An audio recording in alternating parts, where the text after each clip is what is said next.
5.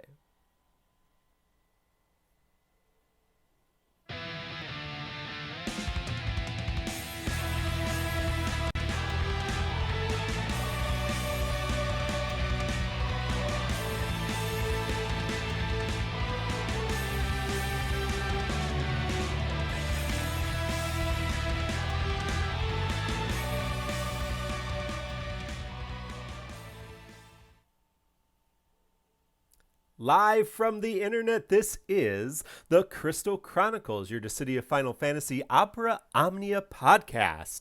Welcome to episode 84, this January 9th, 2009. 2009. I was thinking about 2009 for some Only reason. 11 years too late. What happened in 2009? Oh, that was a good year. 2020. Happy New Year to those of you who are joining us for the first time this year. I am your host, Mark, and I don't even know where I am today. And I am joined by several co-hosts. First, he is very sick, but he is here with us in body and in spirit, and his name is Mino Spellgood. Mino, how you doing? Awesome. Pass. It's good to hear from you. Just finishing the speed run of Final Fantasy VI is Kreese, a.k.a. Zerink. Kreese, how's it going? I wish I was that skilled. That was not me. But I am doing okay. GDQ has been a lot of fun this week. Awesome. And we are also joined by Mino's stand-in, also known as Erole. How are you doing, Arrow? I'm doing wonderful this evening. I had a pretty good work day. I've had a pretty good start of the new year. And that's pretty much how I hope the rest of the year goes. Well, that is very, I think we all hope the rest of the year goes real well. For our world, not the best start to the new year. We just keep in our thoughts and prayers or whatever good vibes you send people. All of our friends, including Shara in Australia, all of our listeners in Puerto Rico, all of our friends here stateside who are dealing with that tragedy as well. And of course, in our world, in the midst of all of those things that are unpleasant to talk about, all of that yucky stuff. But we are here to talk about Tifa tonight, and that is something that we can all enjoy and all get behind. So let's talk about the news of the day.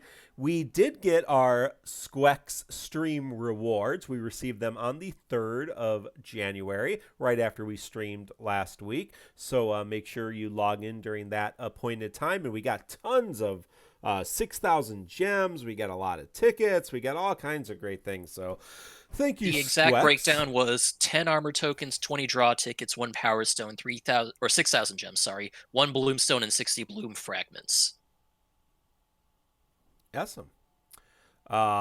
We also are getting some additional apology items because we logged into the game yesterday, and if you did not, you missed an interesting thing in the New Year's Festival event, the Golden New Year co-op.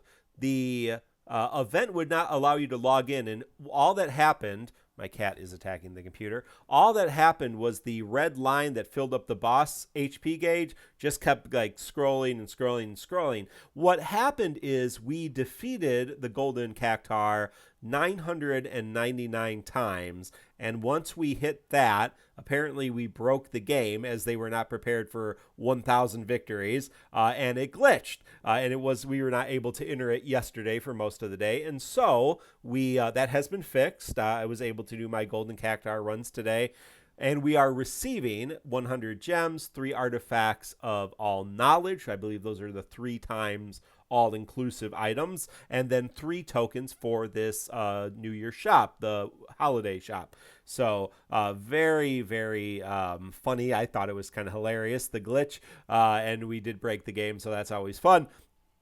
And we are getting rewards, so that's exciting too.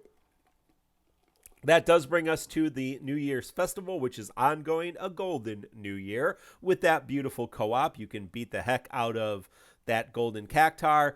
He's very jolly, very happy, and always good to jump into just for fun co-ops and carry a level 10 EX only Setzer, who obviously is someone who just started playing, as I had today. But that's okay. I'm more than happy to do that. Tifa enjoys punching the heck out of the giant cactar. So I do remind everyone we are getting those 3 tokens that we missed from yesterday, but you still are not able to get everything in that token shop, even with all the tokens we've gotten and the tokens we're about to get. There's still a limited number of tokens. So do figure out how to prioritize what you need for your game, for your play style, all of that kind of stuff. So just make sure that And also, Mark, before we move on, I got one more thing to add to news. Sorry for the last minute jump in. Please. Because I just hopped in the game and there's apparently a 7-day gem sale going on to celebrate the Kimahri event. So it's the usual size chest that you expect for gems. Yes. They come with the lower discount chest, the lower size gem chests have chocobo feathers in them, and the higher size chests have EX upgrade materials in them. So EX power tokens and EX armor tokens. So if you go into your shop right now, there's the Kupu mini card. There's the Kupu card mini 2. There's a Yuna outfit, a Locke outfit, a 7-day gem sale connected to Kimahri for the various chests that give you just the armor tokens and gems and the upgrades, as Kreese just said. There's still the Festival Gold chest. Those give you power tokens and armor tokens and power stones and the upgrade materials. And then there are still the weapon enhancement chests. There are 2 of those. Those are the ones that give you 1 ingot. And I believe there's still the regular, I think that's it, of the sale chests. And then there's the regular chests as usual. So there's a lot of ongoing sales in the game right now. So that's enough for news. That does bring us to our Heretic event. We had a event last week that was introduced with the Awakening Wave number 6, and it's a Heretic style event with 3 different difficulties. Of course, you have to unlock the first 3 levels to get to the final one. Awakened characters are synergy for the event, and then the final one, again, is usually a little bit harder. There were 3 difficulties, and they were Catalyst, Rising, and Pitch. The most difficult was the Pitch, with level 90 fights to then 150, which is Cosmos, and then a 150 level Cosmos co-op, and a 180 level Chaos. And so all of these fights, the Cosmos co-op, and the Chaos, all have these 3 waves of these various different bosses which buff themselves, and the final bosses debuff the party. So let's go. The Cosmos co-op is very doable, especially if you have a Beltier or some other synergy. Usually when I've been playing it, it's been 2 Beltiers, and a Kate Sith seems to do the trick very, very easily.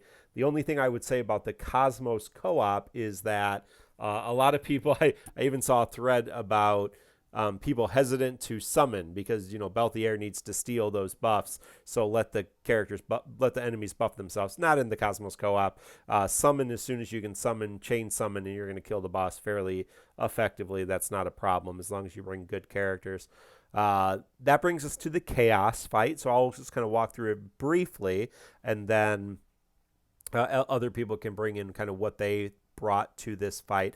Again, the Awakening characters have synergy, but there's definitely a synergy bias towards Beltier, as in, Kate Sith is a good support option when he is buffed, but Beltier has that great debuff or dispel mechanic. He is doing tons of damage when he's synergy, and none of really the other Awakening characters kind of match even that level with Kate and Beltier. So these are definitely the 2 that you are probably going to bring if you're bringing synergy. Other than that, you kind of need to bring the characters that are going to help you the most deal with this mechanic. It is a 3-wave chaos fight. Each wave has 2 unique bosses, double bosses. They are all immune to sap. They have no other resistances. Each of these waves has a self-buff mechanic, so each of the bosses can buff themselves depending on various different things, and they all have their, the robots kind of have a set way of buffing themselves. I believe the final wave, they buff themselves heavily when one dies. The dragons kind of buff themselves as they take damage. So the final wave, I think the first wave and the last wave also has debuffs. The final wave has a ton of debuffs. So I would encourage you to kind of focus your summon and friend unit on the final wave to avoid the debuffs, unless you're bringing some way to ignore debuffs. Then you don't have to worry about it. I brought Beltier, Ferris, and Y'shtola. I really, with an Ifrit and a Ifrit summon, Gria's friend, I really doubled up on the Dispel, just because Beltier, he can get rid of all the Dispel, all the buffs, but having Ferris there just made pretty much neutered all the enemies, and then Beltier got whatever he needed and was just doing crazy damage. So really in that fight, Beltier was dealing my DPS. He was really my damage dealer, and Ferris was my dispeller, and Y'shtola was just kind of my friend there. So yeah, so guys, what did you think? Arolai, what did you tackle this chaos with? I actually did 2 different teams, but I only uploaded one of the teams on YouTube. I did tackle it at first with Rem, Machina, and Balthier, but I also wanted to challenge myself and do a non-synergy run, so I did Kryl, Leon, and Vanille for the other team that I uploaded. Kreese, Mino, did you guys I'll mention my team. I used Ferris, Ultimecia, and Y'shtola. And from what I could gauge, it feels like some sort of Dispel or Buff Steal is almost mandatory for these things. Yeah. The Skeletal Dragons, I can't remember if they buff 2 to 3 times based on HP thresholds, but they buff frequently and they put a lot of buffs on themselves. The Rampage machines in Wave 2, one of them puts the HP damage reduction on itself. You need to dispel that if you want to be able to deal with it in a timely manner. The only wave that does not really require a dispeller, if you manage it properly, is the last wave, because they only buff if you kill them individually rather than at the same time. Ferris works great, Vanille works great, Balthier does well. That feels like the big sticking point. You need to have a dispeller. If you don't have a dispeller, you're going to suffer. Drew Dude 88, thanks for joining us and catching up on those old podcasts. I remind all of you, you can listen to all of our podcasts on tccpodcast.com or on your favorite podcast app or on YouTube. Twitch, you can't go back and watch them all, but on YouTube, you can go back, watch them all. And on our website, you can stream them all. And on Apple Podcasts, etc., you can listen to them all. So go back and hear some old ones, and thanks for joining us live. That's always a lot of fun too. So Mino, did you tackle that chaos? Yeah, nothing to say. I used Balthier, Ultimecia, and Y'shtola and just blew through it. And from what I was told, it was pretty easy. I think a lot of people were saying it's probably the easiest chaos we've had yet. So I didn't really take any notes, to be honest. I think the advantage of this chaos is that it's a buff-heavy fight after we've gotten all of the big, heavy-duty debuffer, dispeller types in chaos viable state now, and that gives you options. If you didn't pull for Balthier, but you pulled for Ferris or Vanille, you have an option, and any of them work okay for this chaos. None of them are bad, and that helps a lot. Yeah, we have 4 viable debuffers if you count Cloud with his World of Illusion weapon. And we're really... Considering the number of buffs that these guys can put on themselves, Cloud is a last resort in my mind, but I did not try him myself. Yeah, with his ability to critical and with his EX ability, he can deal with it a little bit better than you might think. But still, Belthier, all of his stuff does debuffs or does dispels, Vanille, Ferris, and I don't think we really get another real... The next option is really Yuffie at the end of the month with Brothers Ultimate. Yeah, but she doesn't dispel, she steals buffs, and she can push buffs off. So she doesn't quite fill the dispel role. The Final Fantasy 11 dancer, she is a dispeller, correct? She does lots of things, but was dispelling one of her roles? Yeah, thank you, Cedra Game. I don't know how to pronounce Arciela. Is that how you say her name? Dark Demon's mentioning that we also have Lion, who was a late 70 Awakening EX character, so she works here too as an option. Yeah, she's not. She does not have her realization though, but yes, she is. And so I mean, Sid is a debuffer, right? Too. So I mean, there are some. He's Again, not level Sid has 70. the same problem that Cloud has. He can only dispel one buff at a time. Yeah. But Lion is a dispeller, correct? But Lion is a dispeller without her realization. So I was just talking about realized dispellers at the moment. All right. Yes, I'll just, some call me Brian. I will continue to. Well, I didn't play Final Fantasy 11, so I have no idea how those. You guys are so mean. You guys are terrible fans, always mocking Mark's pronunciation. Oh well. Arrow, did you have anything else you want to say?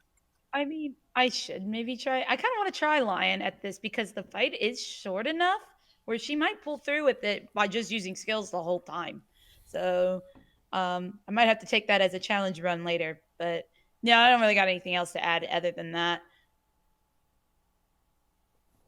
Let me pull up the video list that Macnol's compiled so far and see if anyone has tried to do it.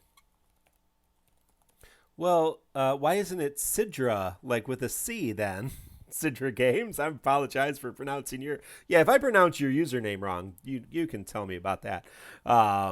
Yeah, so... MZ Pro 2 Sidra actually Games. did do a Lion run with Realm and Sarah as allies. So basically 2 big aura bots and healers and debuffers alongside Lion help make her work.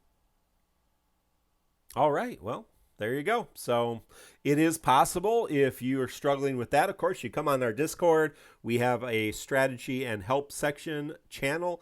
A lot of people, a lot of very skilled players on our Discord. Just a lot. I mean, Strafe and Jin Lee from our group, just very, very skilled players.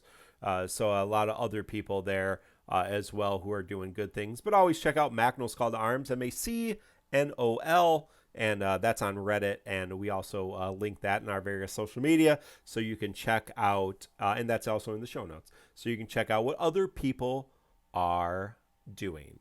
Well, let's move on from heretics and awakening waves to an event that we had as we between this last time and this time streaming. And that is the Barret LC right arm with a mission.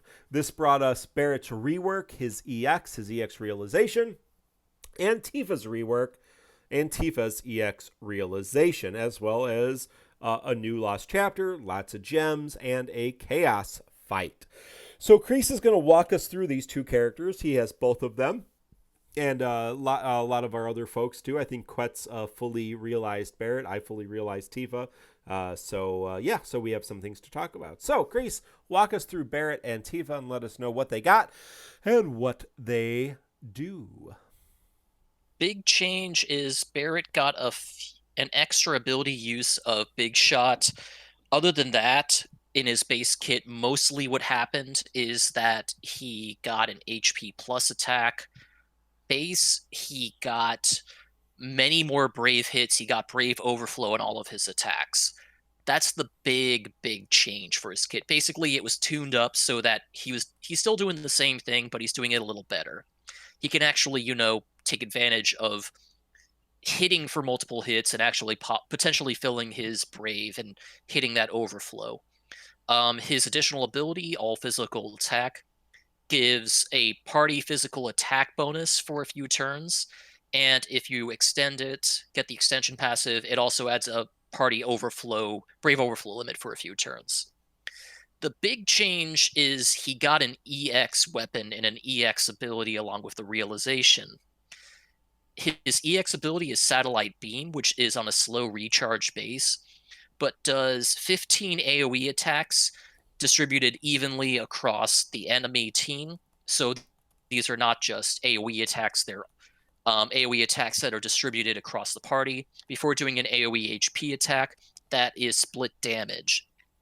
The big kicker, however, is that Barret gets a unique buff called Satellite for 6 turns after using his EX ability, which increases his critical hit rate to 100%, and also makes it so that whenever he does an HP attack, except during a chase sequence, he will trigger a special ability called Beam, which is a 4 Brave plus HP attack, which also regenerates Brave based on the damage dealt by the beam.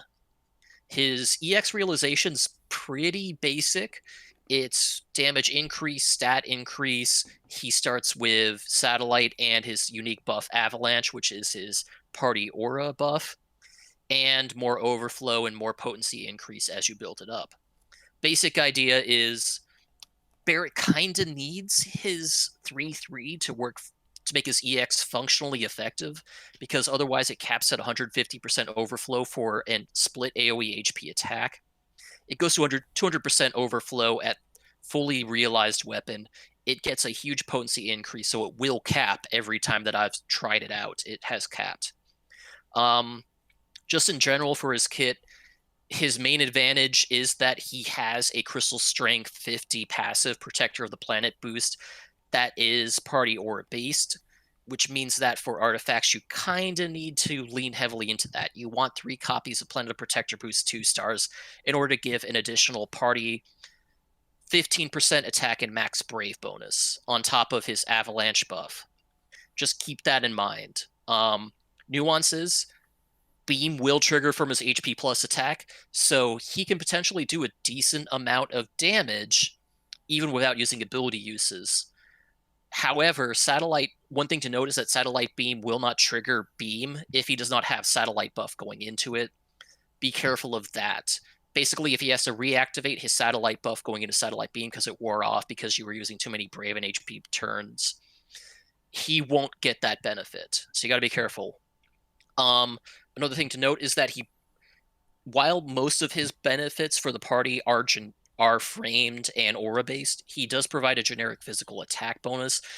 And Barret really is heavily emphasized towards physical attacking parties, which means ranged and melee attackers. He does not provide anywhere near as sizable a benefit between his additional ability and his generic physical attack buff to magic users. So pair him with people like Cloud, like Balthier, like even Kate Sith, Lise. They'll benefit more. Even Fang or Zell, older characters that got their EX realizations. Putting him with someone like, for example, Ultimecia doesn't work quite as great. So that's the basic breakdowns of his kit. And from my experience, he works great in boosted environments. I have not tried him too much in non-boosted environments because I haven't really farmed artifacts for him and gotten those good artifacts of the aura bonus yet. But his beam attack does not quite hit as hard as I was hoping. In boosted, he usually gets to about 10k Brave after the hit to 12k Brave. So he doesn't get quite the buffer you would hope for. Does anyone have any other thoughts to add on this? Yeah. Fuck Barret. Fuck Kreese. I got Barret off of tickets, and I only invested in him because of Kreese's hype. Because, I don't research these characters ahead of time anymore, but Kreese was so hyped about Barret last week, saying like, oh, guys, am I the only one in here who's going to 3/3 Barret and pity Barret? I'm willing to pity Barret. I want Barret over Tifa. So I was like, maybe Kreese knows something I don't. Whatever. So I lucked into Barret with my tickets, and I realized it and did 1 ingot. So 1 book, 1 ingot, and I already regret the decision. I don't know why I did it. I thought his auras were better than they were, I suppose. 60% attack and 60% max Brave are sizable, but all the other aura characters bring almost as much, but a lot more utility, like Ishtola, Rem, Vanille, and we're going to get Rosa soon as well. But I'm going to mention, go ahead. I'm going to cut in quickly, is that in my experience, Barret works actually really, really well with a physical attacker who loves to seal turns and do a lot of damage on their turns. For example, Tifa, who we'll talk about soon. Because he is slow as molasses, he does not speed himself up, which means you can trigger his additional ability and let your allies take advantage of that physical attack bonus and that Brave overflow bonus for many, many turns in a row. So Barret makes Tifa so much better in many ways if you pair them together. I haven't tried him with Cloud quite yet, but I suspect the same thing happens in that case, even though Cloud is nowhere near as fast. Characters like Zell, I'm sure, benefit heavily from him. Right. And Pretstato in chat has a great point.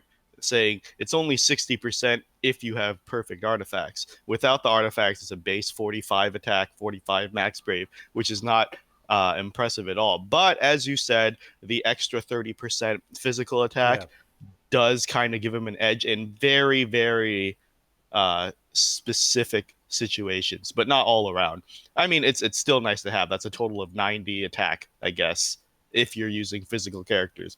But so I managed to beat Barret's Chaos without any synergy characters, no Barret or Tifa. But then I went back to try it with Barret just because I had Barret and because I was expecting big things. And I was really not impressed. And it's really sad because besides the aura, and like this is a very no-brainer kit. You build stacks of avalanche as you use skill 2, which you're going to use naturally anyways. And it is good to use skill 2 on like trash waves to clear them, and then when you enter the boss you have your avalanche stacks fully built.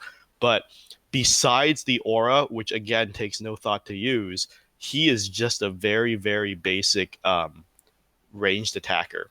Like his first skill is just a ranged brave plus HP. His second skill is just a brave range brave plus HP if you don't account for the aura. It's a really extremely bland kit, and I just don't like it. And the big gimmick here is Satellite from his EX with the extra tacked on Brave plus HP after every HP hit. And in theory, it's nice because it's a 2-hit attack, Brave plus HP, and he doesn't spend his own Brave, so it kind of refunds him Brave. So if the Satellite hit does 4,000 damage, you're doing 4,000 HP, and he's getting 4,000 Brave back. But the thing is, it hits for nothing outside of synergy. Like try it outside of synergy. In synergy, it was averaging about 9,000 on chaos, which is impressive. That could prevent a break here and there. But outside of synergy on high defense enemies, like another turtle enemy from another event, it's doing like it's giving you 3,000 brave back. And at that point, brave regen gives you more back. It does such negligible damage that I just have nothing good to say about Barret, because as we talked about Kate Sith in the past, we're getting a parade of really mediocre characters that I feel like the devs ran out of ideas. Barret is definitely someone I feel like has no creativity in his kit. He's such a basic brave plus HPer, and it's like, oh, and get some buffs while you do damage, and then the buffs aren't even impressive. But I'll stop there and let Mark and Arrow jump in. Yeah, your Uber is outside waiting for you, Mino. So I know. Sorry. Make sure you get that.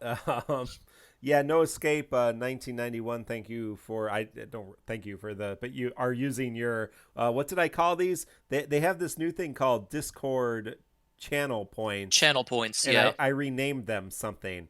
I don't know if anybody can see what I renamed them.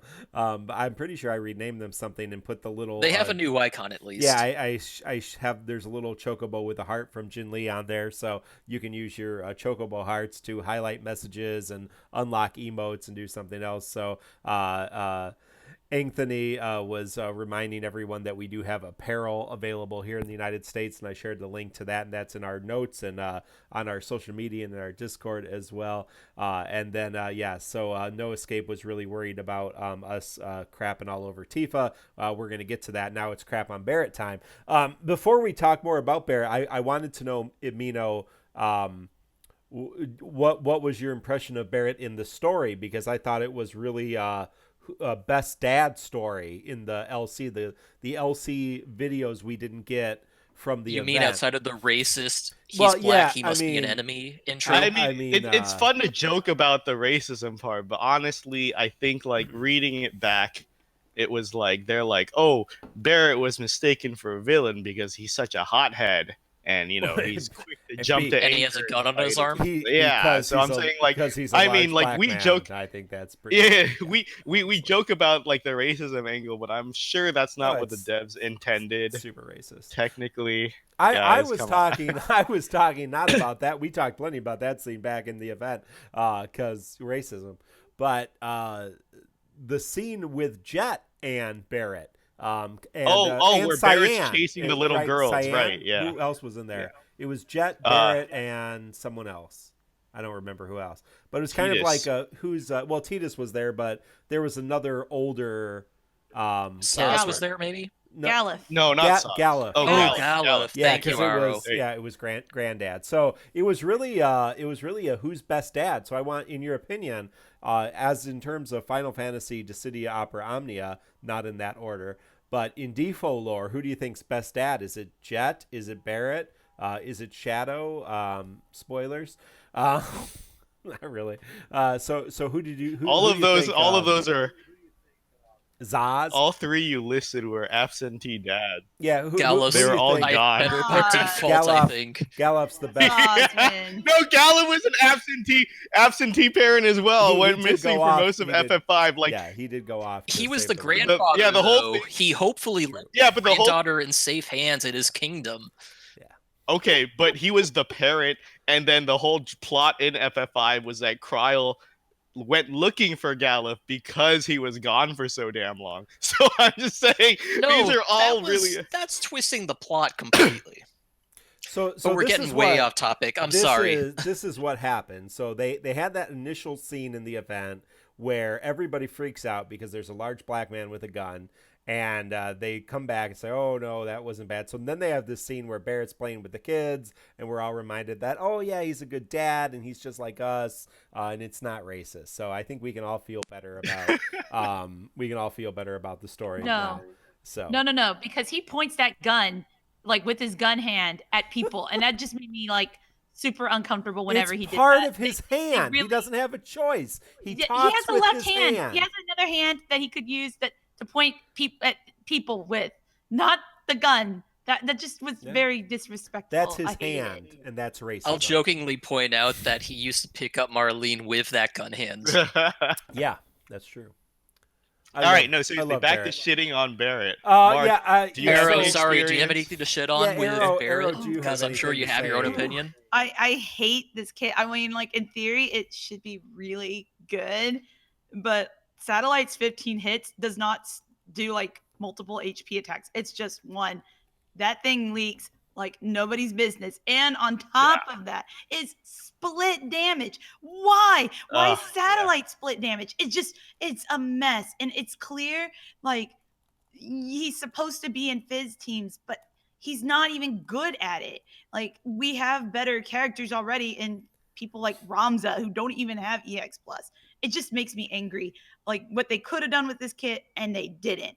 At least with Kate, he has Eye Brave regen. I can maybe slot him into something, even if his EX is kind of mediocre otherwise. But it's a mess. It's like they wanted him to be like this aggressive support, but he kind of isn't that good at it, and I don't like it. Mark, I'm going to any last- step back oh. in before we finish Barret talk and just try to defend him a little bit.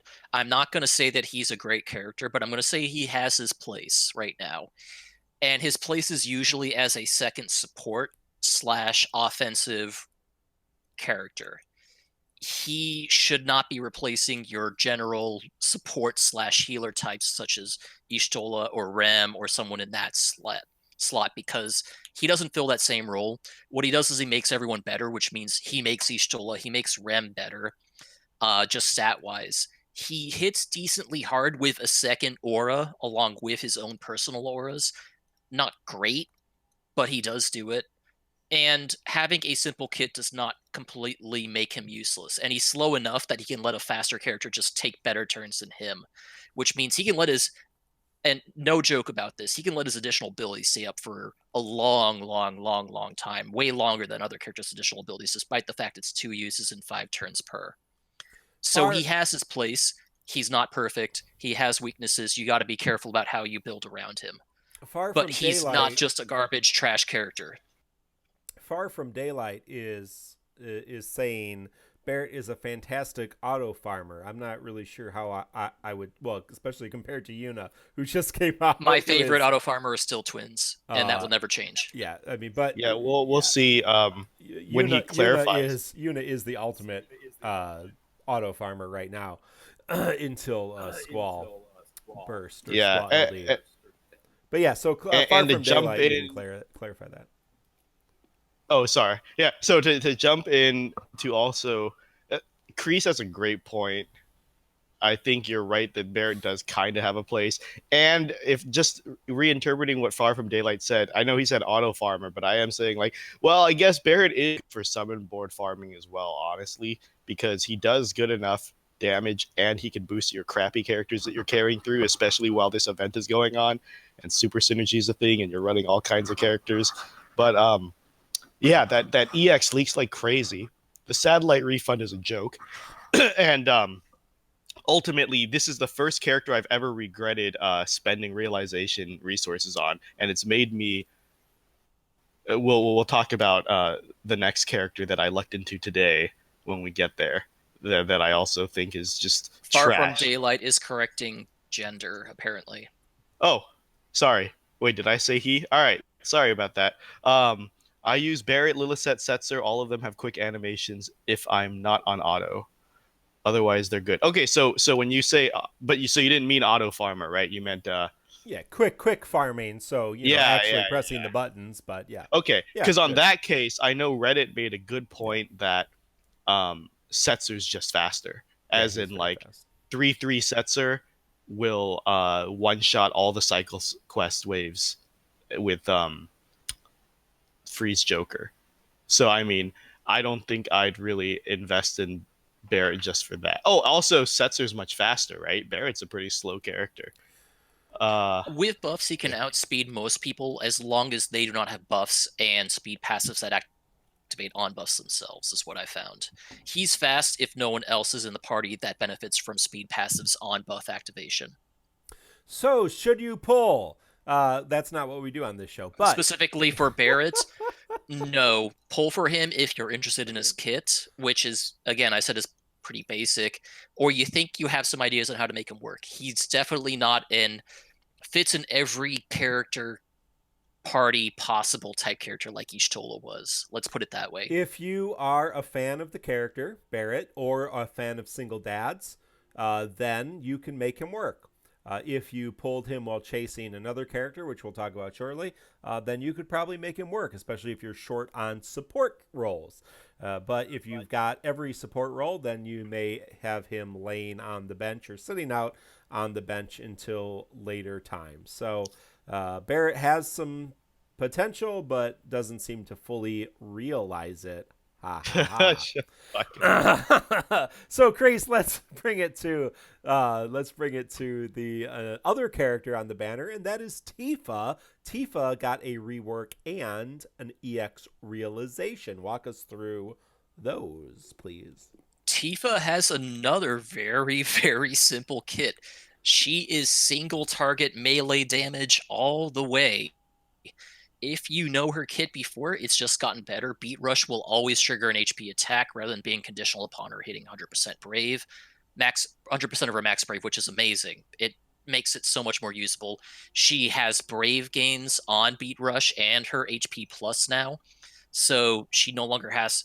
She's a lot like Cloud in that she's not completely dependent upon reducing enemy defense. She can still deal decent damage even if their defense is high because she has that relative save gain. Her additional ability gives her additional uses of Beat Rush along with an attack bonus. If you bloom that additional ability, she has 3 uses, which means basically 3 more uses of Beat Rush, which means a total of 13 uses of Beat Rush. She's still a really fast character, so you still have to use her HP plus often to avoid just running out of abilities. But the big change is that her buffs from Battlecry, the Zangan Way, her unique buff, and her generic Max Brave up buff now last a lot longer. It's easier to maintain them. And Dolphin Blow, her EX ability, got a realization with her EX weapon. So if you raise it to 1 limit break, it gets increased hit count, increased overflow, increased potency increase. You raise it to 1 limit breaks, she gets attack and max Brave bonus plus Brave plus HP plus. 2 limit breaks, its Fever Time is up, which is the unique buff from her EX weapon. And you really do need to realize her to 3/3 because it transforms her EX ability from being Dolphin Blow to Dolphin Blow combo, where she actually does 2 different attacks. The first attack being a Brave gain based on her attack, followed by a 3-hit Brave attack plus HP that can Brave Overflow. She gains Brave based on 50% of the HP damage she deals, delays the target 1 turn, and then does her 4-hit Brave plus HP launch attack with Dolphin Blow, which on a normal recast is pretty good. It does a lot of damage. It initiates chain attacks. It can trigger a lot of damage if you size it up well with other Brave batteries. Her kit's very simple. It works.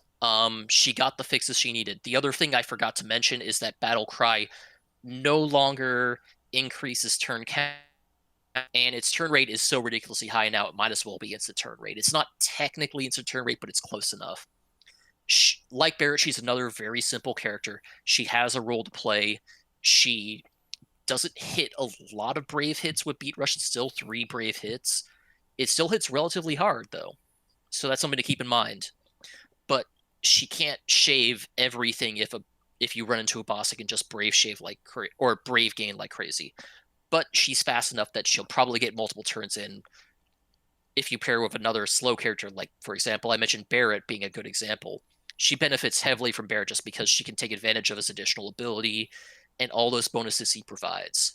So she's another useful character, but she has her own niche. She can trigger a lot of chain attacks. She's not limited like Cloud is by ability uses for that.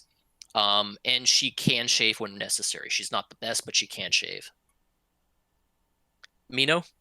Well, Tifa is a pile of shit. No, I'm just kidding. She's really, really strong. There's no getting around it. Meta unit for sure right now.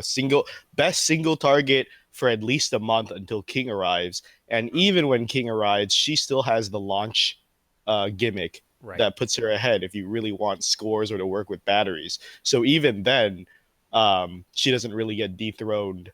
Well, her launch, just to add on to that, her launch with the delay sets up launches so much better because you can break and, so even if she's right in front of the boss. I totally forgot to mention that. Thanks. Yeah, so even if your Tifa goes right before the boss and she has the ability to break the Brave of the boss, then she's brought the second person into the launch, and then she delays and brought all 3 into the launch. So, I mean, that's an amazing mechanic. Basically, here was a character who had all kinds of flaws, and the rework fixed all of the flaws and gave her some new mechanics and she's always had massive potencies, but basically allowed those massive potencies to play out really well. Again, for single target melee damage, and that's what she does. It's beautiful. Anyway, Mino, go ahead. Yeah, so strong. I think since last week I saw a couple of requests to quote unquote rate these characters, and like Mark says, that's not really what we do, but because they were referencing Kate, but I'll say Kate and Barret. If I had to rate, I'd say only use if you have no better option, which is my lowest rating, right? And for Tifa is guaranteed her top spot for at least a month, which in my opinion, in a gacha game, if you're the best at what you do for a month plus, it's worth the investment. I don't know how other people I'll also feel, mention that just because she is no longer the best after a month does not mean she's no longer unusable. She'll still be useful after that point. Yeah. Right. So, I think this is a very good investment. If you have Tifa, if you pulled Tifa, go ahead and max it out. As a DPS alone, even if you don't want to play with the launch mechanic, the launch just adds an extra percentage on top of her own hits, which means she can easily break 100k damage every time just on her own. Just furious single target damage. And again, the launch mechanic lets her play with batteries, and she's pretty damn fast, so she can manipulate launches really well while delaying the enemy. So it's just a win-win situation here. So I want to get Arrow's take on Tifa, but before we do that, Willie Wallop is asking if there's any upcoming stages in Dimensions and Entropy that Tifa will be used for. I believe the next stage is melee resistant, correct? So yeah, I was gonna Yeah, I was But, going to address that as well.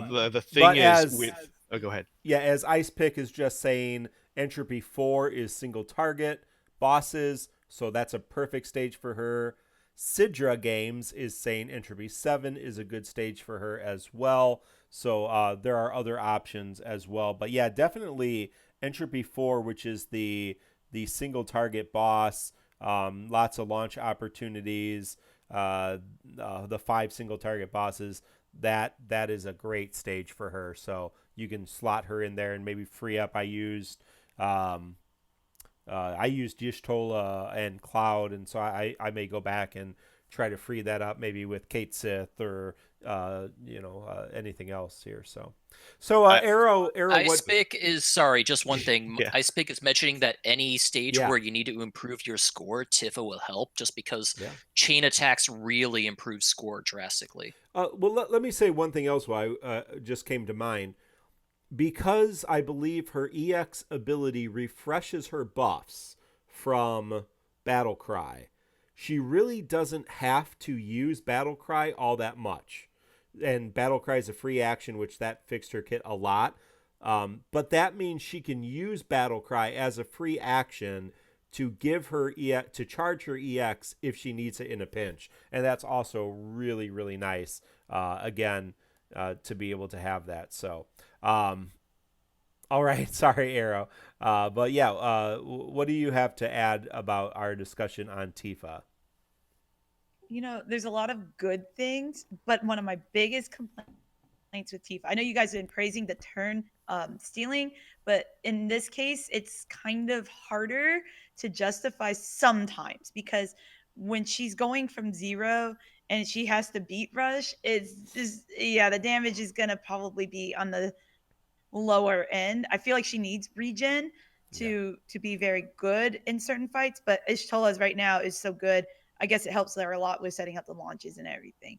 But my biggest beef really is sometimes it just feels like if you aren't careful, you can burn through Tifa's skills like really fast. And that's always been something I've had an issue with her personally.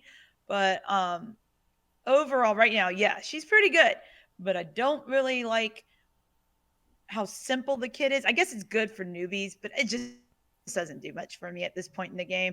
And that's just really a personal thing at this point more than anything. You said you are an actual fan of the character herself, just not this particular iteration of her, correct? Right. I love Tifa and FF7. I love her and Cloud, but I just don't really like their kits in Dissidia. And it is. I mean, you have to admit, this is about the simplest kit. Maybe not the simplest, but it's a pretty simple kit. It is about as simple. And to be fair, I like some very complex kits, but it's also nice just to have a simple character. You press a button and you beat the crap out of things every once in a while. VIII Novus from the Tonberry Troop, our mortal enemies. No, we're not at war with the Tonberry Troop. He is saying that Tifa has seen usages in Far Ends of Dimension, or our Entropy. Number 1, Tier 1, Tier 3, Tier 4, Tier 7, Tier 10, and Tier 11 in terms of our Japanese playing base. So if you look at the Japanese sheet, the Japanese tracker upkept by Alice, I believe, is who deals with that, and we do have that linked somewhere. It shows that Tifa was used in all of those tiers. So yeah, very good. So I'll just close out by saying that I agree wholeheartedly with Arolai. Tifa definitely is another character who has her niche. She's not quite as situational as Barret, and she's kind of in this weird situation where I think she benefits more from Barret than anyone else in the roster right now, because she's so greedy with turns, but she benefits so much from Barret's buffs that they work really well together. But she can burn through abilities really, really fast, and sometimes you don't want her to be as fast as she is, and there's no way around that. Dark Demon 22 on Twitch is saying, isn't Tifa one of the first characters you unlock in the game?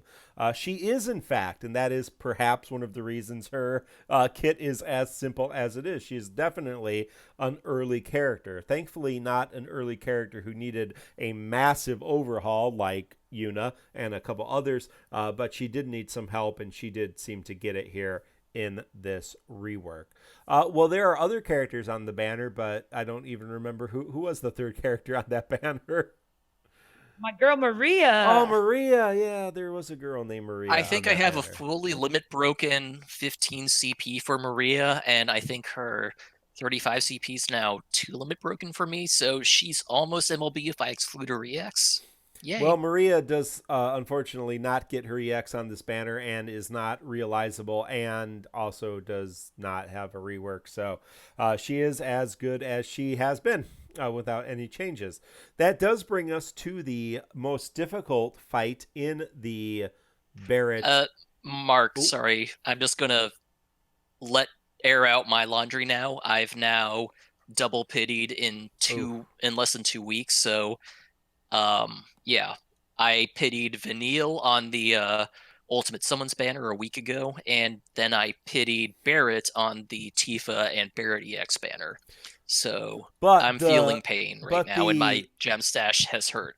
But the good news about that is because the one banner was a triple EX banner and you didn't have any of those EXs, you did get a total of 5 EXs from these 2 banners, correct? That you didn't have before? I did get a total of 5 new EXs, but I did have to pity. So something. It's not as bad as Mino, silver lining, but I still did have to spend 150,000 gems. Mino almost spent, I don't know if you know this, Mino almost spent 150 gems and didn't get an EX. Back in the day in Titus, so you should feel okay about yourself is all I'm saying. I feel better than Mino should, but I'm just mentioning that I have had a string of bad luck now, so Mino is not the only unlucky person in the podcast anymore. I just pitied a character, so I can't complain. My luck's been amazing lately, but even with my amazing luck, I still think I have the least EX out of all the co-hosts. So that's how bad my unlucky streak was. It was like 8 to 10 months of just shit luck across the board, but it's really coming around now, so I have 0 complaints. So let us do we want to talk about the results of the poll, or do we want to skip through that? I have the podcast polls up. If you go on our Discord podcast polls under podcast, you can vote on whether you're going to pity or gem or ticket or skip the banners, and if you get the EXs or have the EXs, what you're going to do with them in terms of realization and investment. So in our community, we had 6 people ready to pity this banner. Wow. No one willing to spend gems. 25 going to spend some tickets, and 21 gonna skip. Interesting. In terms of those who were ready to have Barret or got Barret, 8 were just gonna keep it regular EX. 4 were gonna just realize it, and then only 5 3 it, and one of those I think was Kreese, and one of those was Quetz. Yep. One of those was God of Cloud9. So so a few of us doing that. I will point out before we go any further that I did not look into Japanese investments and history with Barret EX. I looked at the kit, saw something interesting with the ability to self-battery himself after every HP attack, so he was potentially unbreakable, and said, that's really cool. I want to try that out and see how it works for myself, which is the reason I invested so heavily in him. That does bring us to the other person, Tifa. Of the people with her EX, 3 were just going to keep it EX, and it's hilarious. 3 were going to keep it EX, and 34 were going to fully realize it. No one in between. So there was only 3 people who were going to keep it as an EX, and the rest of them, including myself, 3-3 Tifa. No regrets. So now let's go to the podcast, or let's go to the chaos fight, part 15 of Right Arm with a Mission, a 5-wave battle with turtles as the main antagonists. The turtles appear in wave 3 and wave 5. Wave 3 is one aggressive turtle. That would be the red turtles who we fought before. He can retreat in his shell, making doing brave damage very difficult, and come out of his shell with a powerful AoE HP attack. This turtle has a lot of health and can eat through your turns on an already very tight score and turn requirement battle. The aggressive turtle is weak to the ice element. Wave 5 is 2 jeweled turtles who are heavily resistant to magic and immune to max brave and speed debuffs. This turtle, or these turtles, can delay you with the stone ability Inflict Sap and have hidden buffs Sparkles oppressively and Hardens defensive. Both of those occur after various damage thresholds. They can retreat into their shells, giving themselves large, almost massive amounts of brave, which can be difficult to break. They also remove non-frame debuffs from themselves when they do that, or have the ability to remove those.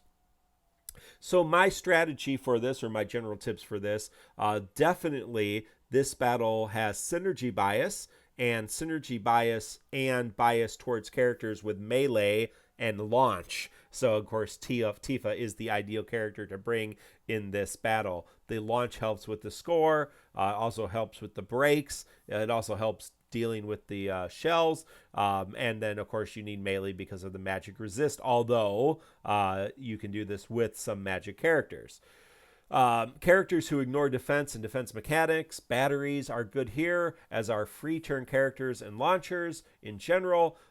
Even though they do resist magic, there were clears with Ultimisha, Charlotta, and Y'shtola in the party. So my team was, of course, Tifa, Cloud, Y'shtola, all fully realized with Shiva and a Tifa friend.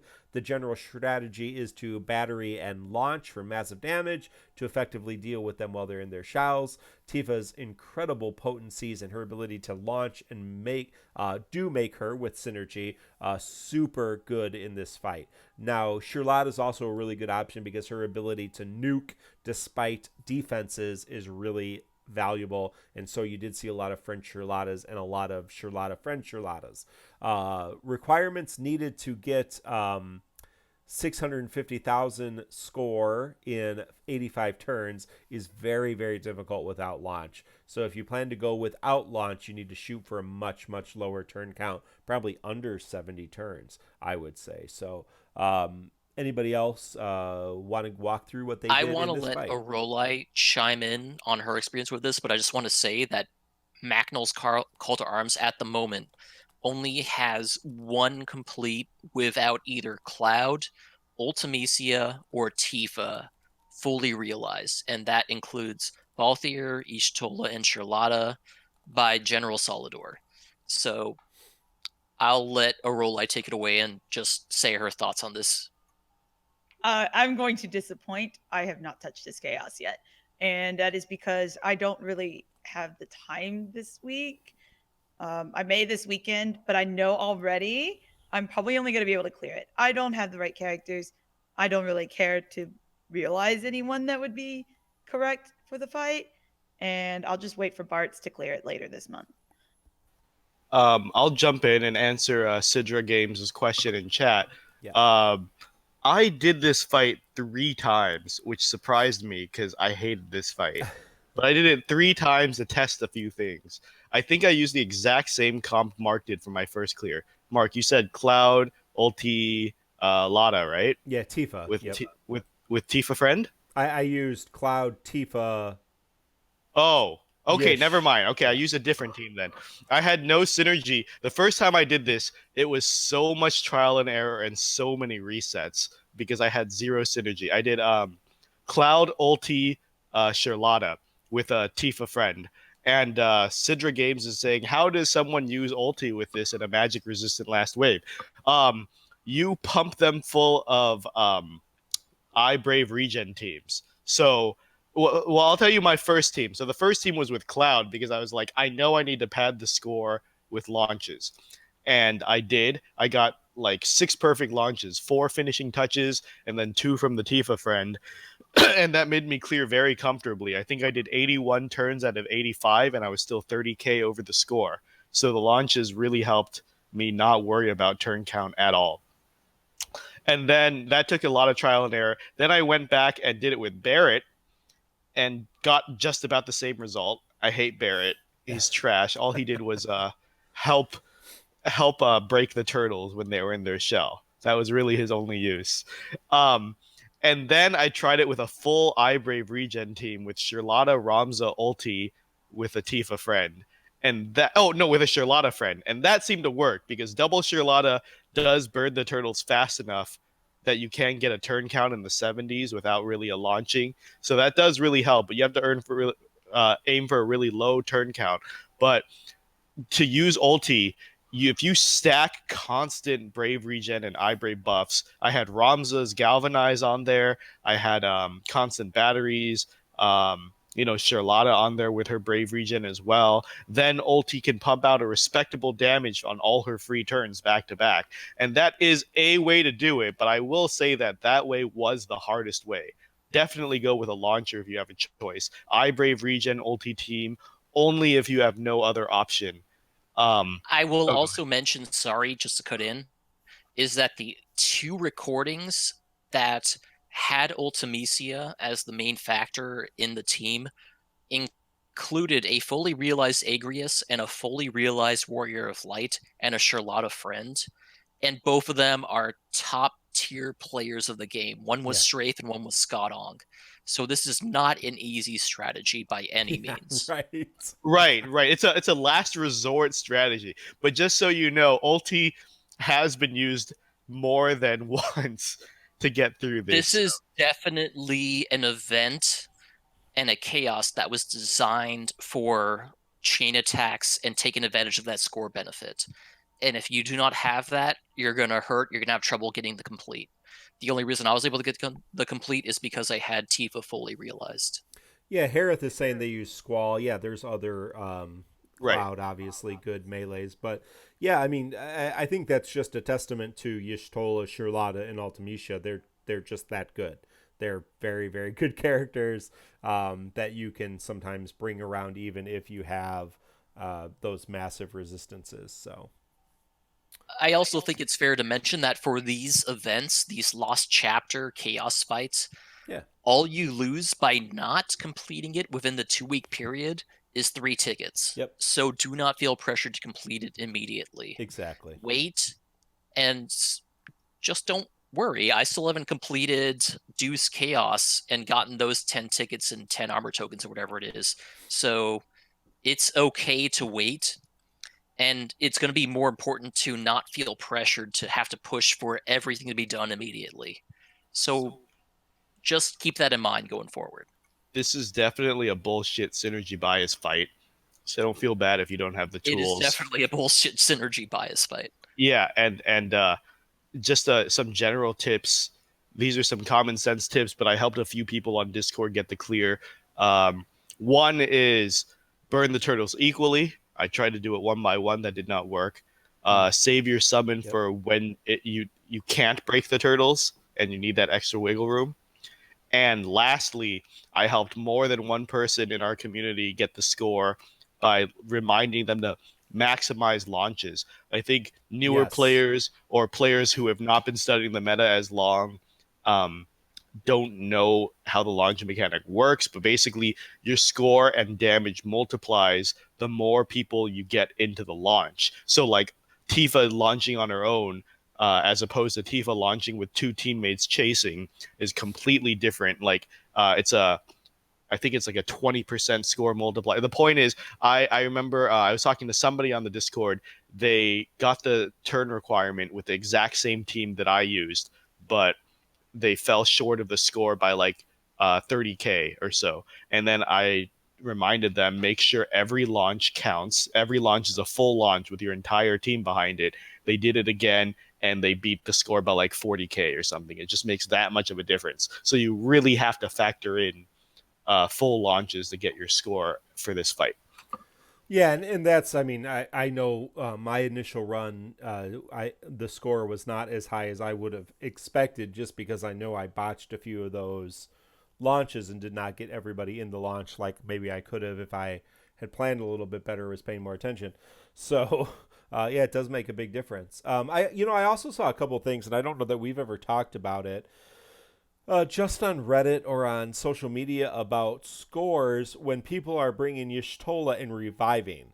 So if you bring Y'shtola and you need to revive your party from KO, you can still get the HP requirement and the no KO requirement, but your total score does suffer. Is that correct? That is correct, correct? That is correct. The score calculation factors in KOs, even if you reverse them later on. Yes.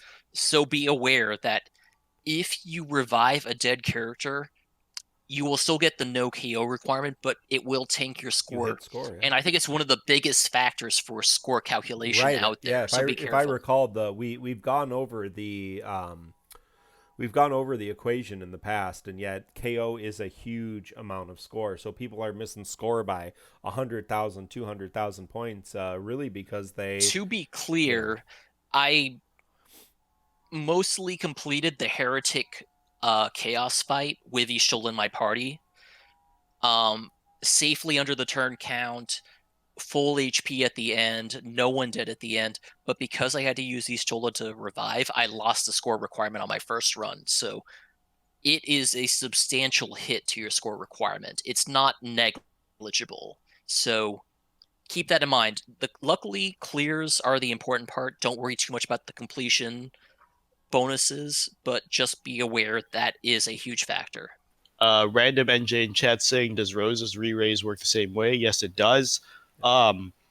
These characters that can revive characters, they're a crutch for clears. The game doesn't want you to lose anybody technically, because if you want to complete chaos, I mean, like, obviously Y'shtola comes out, she has an EX, charges decently fast, can revive the entire team back to full HP. Clearly, if that let you get completes and full rewards, that would be insanely broken. The point is, it's a nice crutch to clear content to get the majority rewards.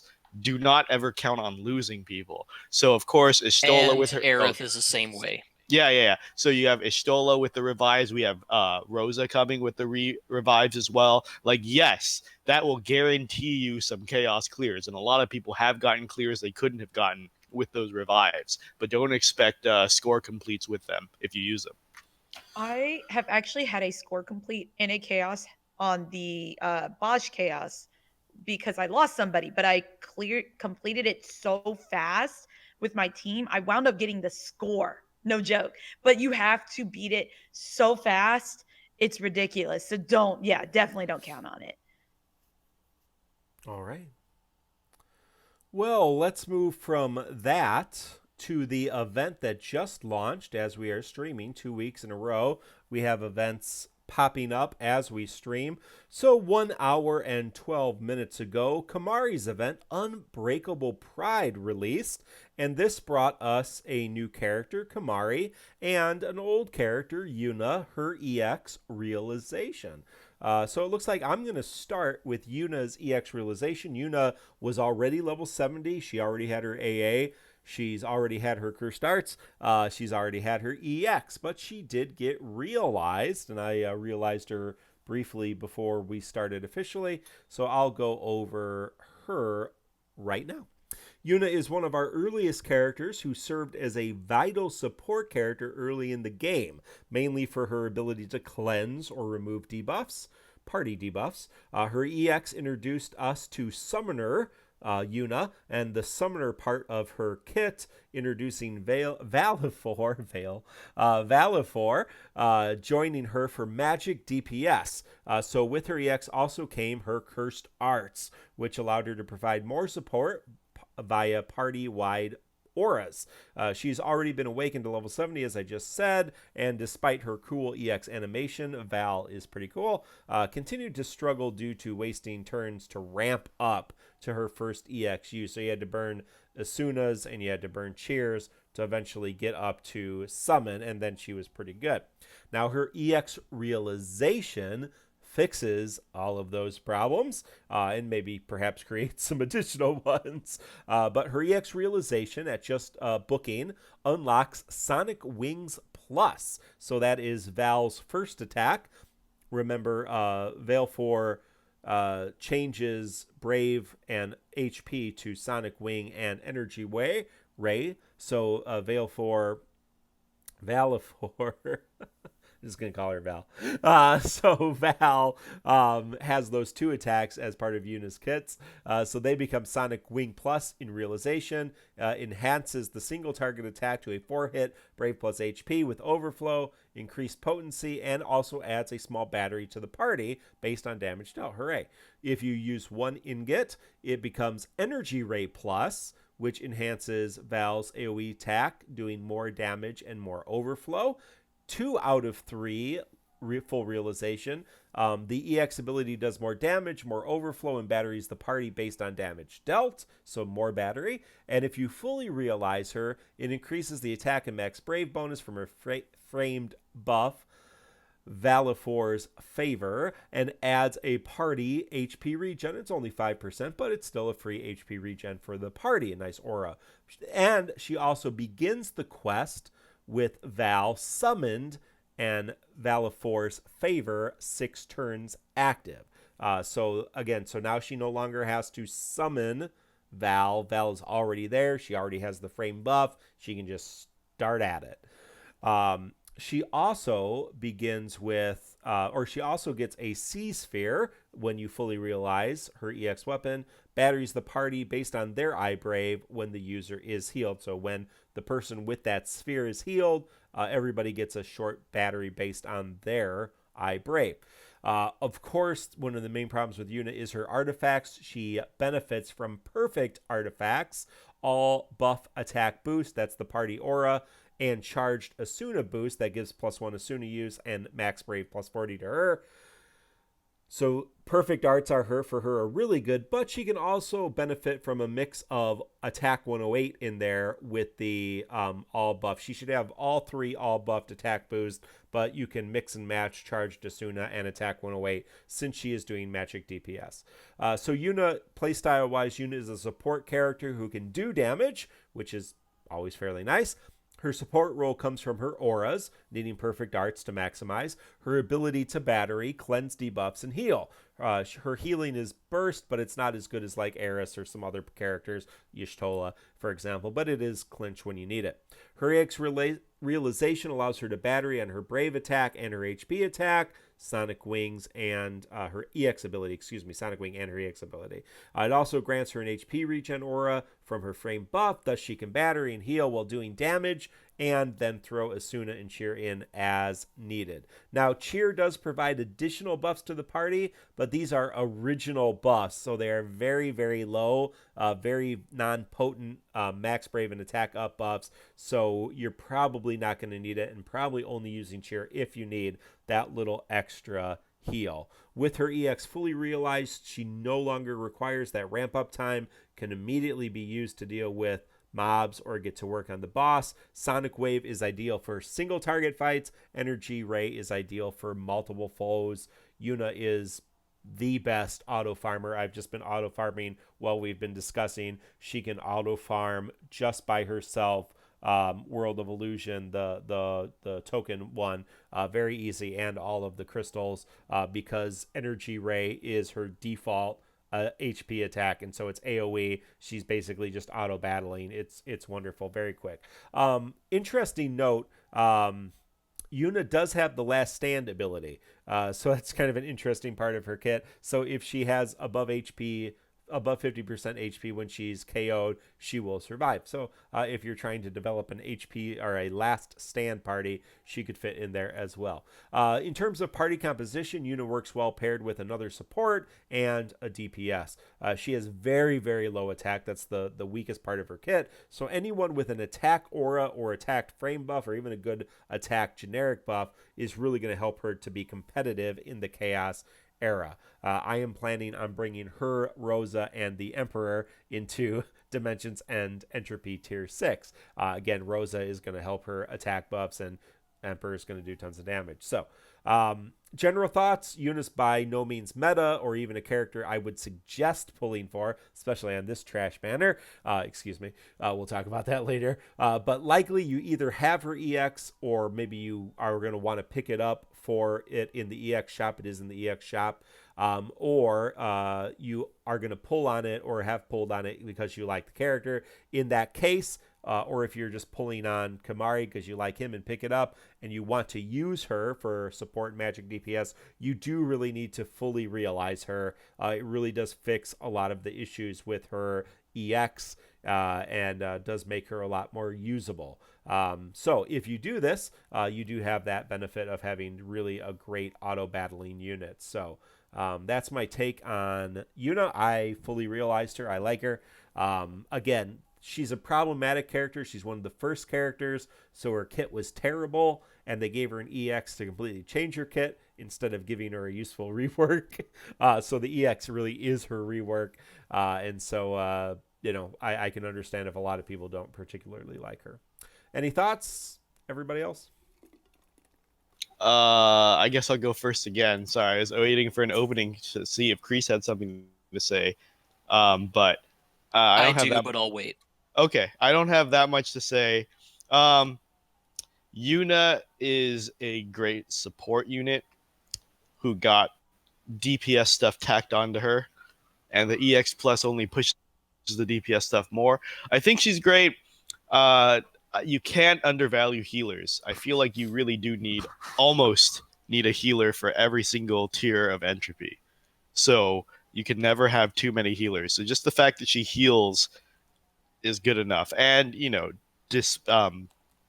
cleansing debuffs is really nice too. So I think she has a good place.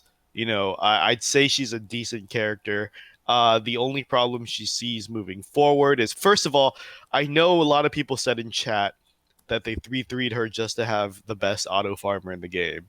And I really want to, I don't want to rain on your parade, but it's just like, please don't invest a book and 3 ingots just to auto farm. I feel like that's really not worth it. And Twins beats out Yuna in that aspect with 1 ingot a month or 2 down the line.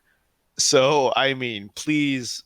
But if you love Yuna, sure, no problem, man. You can use her in Entropy. The other thing is just one of the reasons her biggest weakness moving forward is, as I said, she's mainly a support character with DPS tacked on. Her DPS falls off extremely, extremely fast. Because she was originally built as a support character, her attack stats are not great. They're not great moving forward. She's a cursed artifact character. And so, although she'll do extremely well, she's the most used character in JP for Entropy Tier 6 that we're getting at the end of the month. Because, as we say, Entropy tiers exist to sell the current month's characters. They're physical resistant. There's always 2 or 3 of them. So Yuna is AoE magic, so she does great there. And the bosses just pile debuffs on you. And so not only does Yuna fit the first 2 requirements, she can also cleanse your debuffs. So she's considered MVP for Tier 6. Yep. If you think that alone is worth your investment, then go for it. I do think Entropy MVPs are worth it if you really like the character. Yep. But her damage will fall off fast. Her attack is garbage. She has one of the worst attacks in the game. Yes, her damage will fall off fast, and even faster against single target characters. Single target bosses. Yep. So keep that in mind, that while she looks good now in this event and in Entropy, it's after this month her damage is. You're bringing her for the cleanses and the brave regen and the support, and at that point there'll be better characters. But again, for this singular month, Yuna is a very viable character. To make Pearson feel a little bit better, the main reason I'm not sure that I would have fully realized Yuna if she was not one of my top 10 favorite characters, many of whom we've seen in this last month. So again, I mean, that's really why. And because she's one of my favorite characters, I'm going to find uses for her. I know she's good at auto farming. I know I have a slot in there for Tier 6 for her. And probably going to be able to unlock Emperor and Rosa as I get other characters as well. So she'll probably just stay in Tier 6 forever. But yeah, and that's okay. So it's nice to be able to have a place for your favorite characters and get some use out of them. So that's for sure. I feel a little bit more justified in fully realizing and pulling for my favorites. And I did pity Yuna the first time she came around. So... yeah, and people are saying, potentially you don't need to fully realize her to bring her through and make use of her in tier 6, especially if you're bringing Emperor and Rosa and other characters like that. So, Arrow, Kreese, did you have anything to say about Yuna? I'm gonna go first. I too purpled Yuna today because she is one of my favorite FF10 characters, and I think I'll be able to find some good uses for her because I'm also pulling for Furion later this month, and I feel like they'll be a pretty cool team together for the Emperor event. So that's pretty much it. But you're not pulling for Furion. You already have Furion's EX, yes. right? Right. I also had Yuna's. Yeah. I take it realizing. in for Yuna. I'm saying Yes. you're not going to pull on the Emperor banner, right? That Oh, would no. Be, yeah, No. yeah. No, gonna pass hard. But I think her kit's really interesting with Bellafor. I think it changed her completely. She's kind of the first character to be doing this, where like she gets completely changed with her HP plus and her Brave plus when she uses her EX. And I know we're gonna get other characters later, but she's really like the start of that trend. And like some other people were saying, healers are very, very nice. So where I can and I don't have to pull and I can make somebody a healer on an entropy stage, I'm definitely going to be eyeballing that character.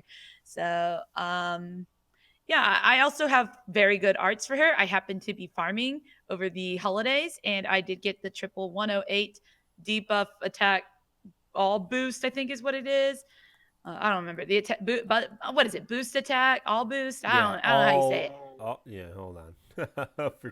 Yeah, the exact it's a tongue twister. That's yeah, all I remember. Is, all buffed attack boost. All buff attack boost.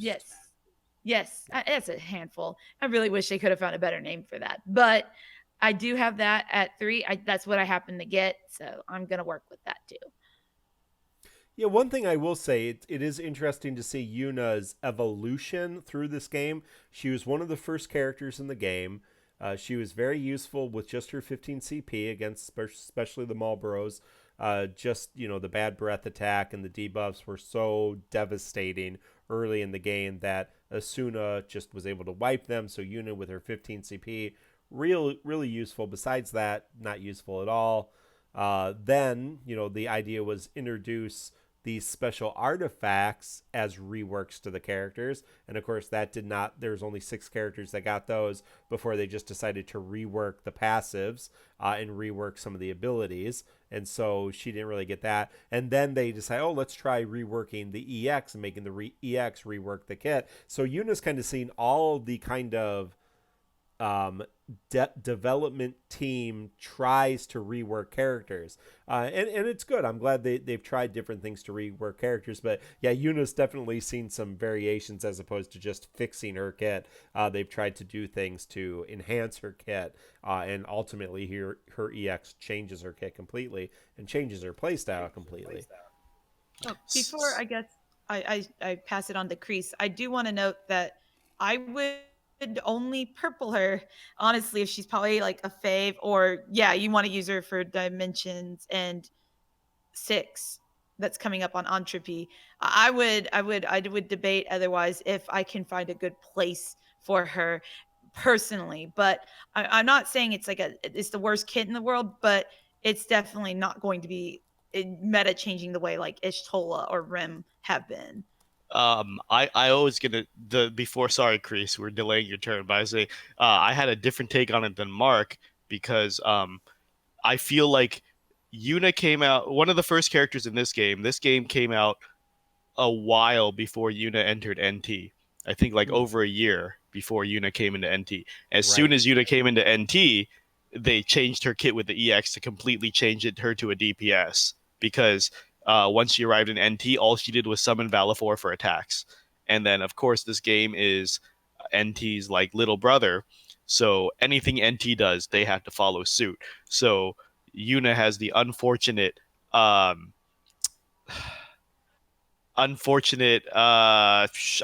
lost for the word here, but basically she has the misfortune to be an NT character, and NT envisioned her way differently than DFFOO did, so her kit changed like that. And now NT envisioned her correctly as a summoner. Yeah, and so DFFOO has to hold on to her base as a support character while adding the summoner stuff. So it's going to be interesting to see how she develops, but she's going to be one of those characters right now that's capable of a lot. She has a loaded kit, but she doesn't do anything particularly great. Right. And so, unfortunately for her, let's see what they do with her LD and stuff in the future. But right now, she's very stuck in between another one of those jack of all trades that doesn't do anything great, as we've seen. But sorry, Kreese, you have a hot take on this. I hate Yuna's kit. That's really it. She was built initially as a support unit who was supposed to be a reactive support where she dealt with debuffs rather than, avoiding them like Lena, who generally end up being better because, debuff evasion is always better than debuff cleansing because it doesn't push off generic buffs, which is a problem. But Yuna doesn't deal with that. She just will cleanse old debuffs and, you have to rebuff after the fact. And then they decided not to deal with those core issues when they went into her kit. They decided to give her the artifact rework treatment, which fixed some of her issues on being an aura-based unit and having garbage max brave, but that solves some issues without fixing them. And then instead of giving her an EX that fixed the core issues of her kit, they made her more offensive and gave her offensive attack and brave plus abilities. She's a dyslexic character who doesn't know what she wants to be, and they keep trying to push her towards DPS despite the fact they built her initially as a support unit, and now she's twisted between those two aspects, and she's not really good at either of them, and I hate this kit because it's so torn between the two, and I don't see that changing anytime soon. Oh my god, I hate this kit. I'm sorry, but I do. You just wait till her burst weapon. All right, Kreese. Thank you. Taking a dump on Yuna. Feel good about yourself. Look, I had to defend bad characters, so I had to take a dump on another bad character. So speaking of bad characters, Mino or Arrow, who's going to flip a coin? I know Arrow. I'm doing it. Arrow did a lot of research, so I think we need to hear her take first. You can add in. Okay. All right, Arrow. So Arrow's going to run us through this brand new character. He's a Ronzo. He's blue. He has a spear. He's kind of a green mage. And his name is Kimahri. He has no horn. He's hornless. So tell us about the Hornless Wonder. Arrow, if you're not confident in taking the lead, you can do secondary. Up to you. I did write a generalized thing, and maybe, you could just back up anything I might have missed after I'm done. Because I'll just read off what I got here, because I kind of wrote it real fast this after. Okay. So I'm kind of a basic person. I'm trying to figure out my voice in doing these. So I'm hoping this new format works a little better going forward. So Kimahri has these base skills, and the first version is on his skill 1. It's just called Lancet. But when you use Lancet, it's a 2-hit single target brave HP attack. It heals the party, and if the HP is full, it will give your party some brave. And that's when you finally get the first framed buff Ronso traits. Ronso traits gives you attack and gives Kimahri attack and brave to himself, and he also increases the party defense. I'll actually list this value for the party defense. It's 100%. So this kind of feeds into his defensive support role. Now, once you have Ronso traits up, you actually change your abilities to different versions. So for Lancet, it becomes Lancet and Thrust Kick. So in addition to what Lancet already has done, Kimahri will also follow up with an additional 2-hit single target brave and HP attack. So with that, we'll go into skill 2, which is just called Mighty Guard when Ronso traits is not up. And that is going to be a party battery based on Kimahri's attack and grants a 3-turn framed HP reduction buff of 20%. Also, once you have Ronso traits up, the ability becomes Mighty Guard and Bad Breath. So in addition to everything else that already happens, we also have Kimahri follow up with another 2-hit. But this time, it's an AoE brave HP attack with split AoE damage, and it afflicts the Bad Breath debuff, which that debuff is an attack and brave minus 20% and a poison status effect. And for the EX skill, we follow up with what is called Nova. And in its base form, it is a 3-hit group ranged brave attack, group HP attack, 100% AoE damage to all targets. So pretty good. But let's go into those realization bonuses, which at the booked version 03, you just get extra overflow on Nova. At the first enhancement on realization, you'll get an additional attack in max brave of 40%. At 2 out of 3, you get the EX gauge full filled to max at the start of the fight, similar to like Cryle. And you also begin with 6 turns of the special Ronso traits buff. And then when you purple the EX, the attack becomes a 5-hit additional 5 hits total, I'm sorry, and additional overflow and potency increase. For the sphere, let's just go into it real quick. It's a B sphere that gives minus 10% HP damage. Kind of a neat one. I like this B sphere actually a lot. I forgot to mention the AA. Mino, do you know what the AA does? Because I did not write that down actually. All attack guard up, increases party defense even further, and a little bit of attack too. Blah. So 20% defense, 10% attack up for the whole party for 3 turns.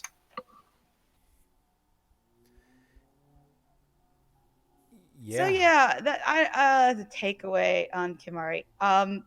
Okay, so he's kind of like our first defensive support in a while. I think Warrior of Light, is kind of our last one, and I guess it's kind of interesting. We also got Yuna today, who was supposed to be a defensive support initially, but kind of isn't anymore. So defensive supports have had their role in Opera Omnia. However, I don't really like this kit. And you know what? One thing I forgot on the EX is with Nova, he inflicts another debuff called, I think it's just called True Blind, which it will 100% make a target miss their next attack, which is very cool. But going into that, are these debuffs and these defensive auras and things enough to warrant a slot for Kimahri? I maybe, but I just try to think where the meta is going right now, and regen is starting to kind of kick in more and more as a very important stat. Like having good regen makes your damage that much better, and Kimahri just doesn't quite fit into that role. And he doesn't have like the kind of bravery fun like you see on characters like Machina or Celeste. And those are like very defensive actions to me. I don't know. I just don't really feel this kit. How do you feel about it though, Mino? All right, let's go. So to summarize it really, really quick, as Arrow said, basically Kimahri's whole gimmick works around Ronso trait, his framed buff. You get that either from skill 1, or I guess if you really, really want to use Kimahri for some reason, you 3/3 his EX and he starts with Ronso's trait. Because Ronso's trait basically turns all his abilities into plus, and that just means more damage. So plus for skill 1, as Arrow said, is just another Brave plus HP hit. And plus for the second one is another Brave plus HP hit plus Bad Breath. We talked about Yuna having these really like overloaded jack of all trade kits. I feel like Kimahri is very up there. They tried to give him a lot, but he doesn't do anything great. And as Arrow said, he is primarily a defensive support. When do you put in defensive supports? When you don't want to waste a healer or a tank, basically. Like, you're going to only use Vincent if you really don't want to use a full tank or healer, right? Like, these are like budget tanker healers. Technically, he reduces Brave and HP damage taken to the party, and technically he can heal a little bit. So basically, if you look at a chaos fight and you're like, well, I don't really need full-on defense, you can slot in Kimahri. He has some healing ability based on his HP damage done, so that's something. He has 170% total boost to defense, so that's something, I guess, if you want to reduce Brave damage taken. But again, later on, we're going to have real Brave reduction going forward. And then he even has a super rare HP damage reduction. So that's something. Um, they also let him throw in some debuffs, throw in some poison. You have total blindness, which is 100% miss. Total blindness, I have a lot to say because a lot of people say, well, this is Kimahri's true worth, total blind. Like it's, regular blind is only 80% miss rate, even though it feels like 0% miss rate. But they're like, well, but total blindness is 100% miss rate, so that's got to be good. Well, I guess you really got to time when to use it, because if they're going to just buff themselves, then that's a wasted total blindness proc. And if you're holding on to it, that lowers Kimahri's damage by a ton. And not to scare anybody, but later on in the year, around early summer for us, their bosses start getting True Strike, which means that they have certain attacks that will always hit you. Because by then, like 4 to 5 months from now, we're going to have too many characters with evasion that the devs just said, fuck this. We need our bosses to actually hit the characters. So, we start getting enemies that start nullifying blindness and evasion. So you can't build around it completely. So total blindness is very, very gimmicky. But for now, for the next couple of months, if you really need to avoid an attack, it is there. But as Arrow said, does that make up for what he brings? Kimahri's damage is insanely mediocre. With the Ronzo plus traits, skill 1 is 4 hits, skill 2 is 2 hits. Without the Ronzo trait, that's 2 hits and no hits. So he is not doing any brave shaving. He is not doing a lot of damage. And really, at this point, like we said, defensive support is just filling in if you don't want to waste a true tank or a true healer. Do you have something to say, Mark? Yeah. So there's something I was thinking about with this kit and similar kits in terms of how we do team composition and how we're generally creating teams. Now there are certainly exceptions, but for the most part, you're creating teams in this era with a damage dealer, a support character that's usually a healer, and then kind of a utility character that can eventually morph into adding a tank. So you usually have one damage dealer, one support / healer, and one utility character or tank in your team. And that's, again, you can mess around with that. So, for example, you might have one damage dealer, a support that can heal, and your choice then is to throw Kimahri in this third spot because he's not really a solid support. He's not really a solid healer because he's not giving you good attack and max brave buffs. He's giving you defense. He's not doing great healing, but he does some healing. He's not doing great damage, but he does some damage. And he's not really a true tank, but he does some defense. And so he's kind of splitting himself over these 3 roles and not doing any of those roles particularly well. Whereas, you can crap on Yuna all you want, but, if you throw Yuna in that third spot, so if you throw Yuna with a damage dealer, a support healer, then Yuna, who has unlimited shelf life. Remember, that's one thing we didn't mention about Yuna. Yuna's never running out of her ability to do damage. She doesn't run out of skills ever, right? Her base brave and HP are what she's using, and by the time she uses them enough, the 6 turns she's going to refresh her EX. So she's just goes on and on and on forever, and she has some options to use utility in that. So yes, I am defending Yuna. She's great. I think Yuna's the best character we've reviewed.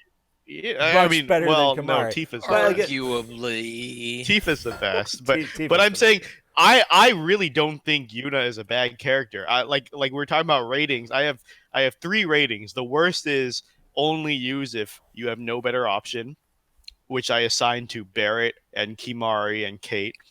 And then there's viable if you find the right team, which is Yuna, and then like a great investment like Tifa.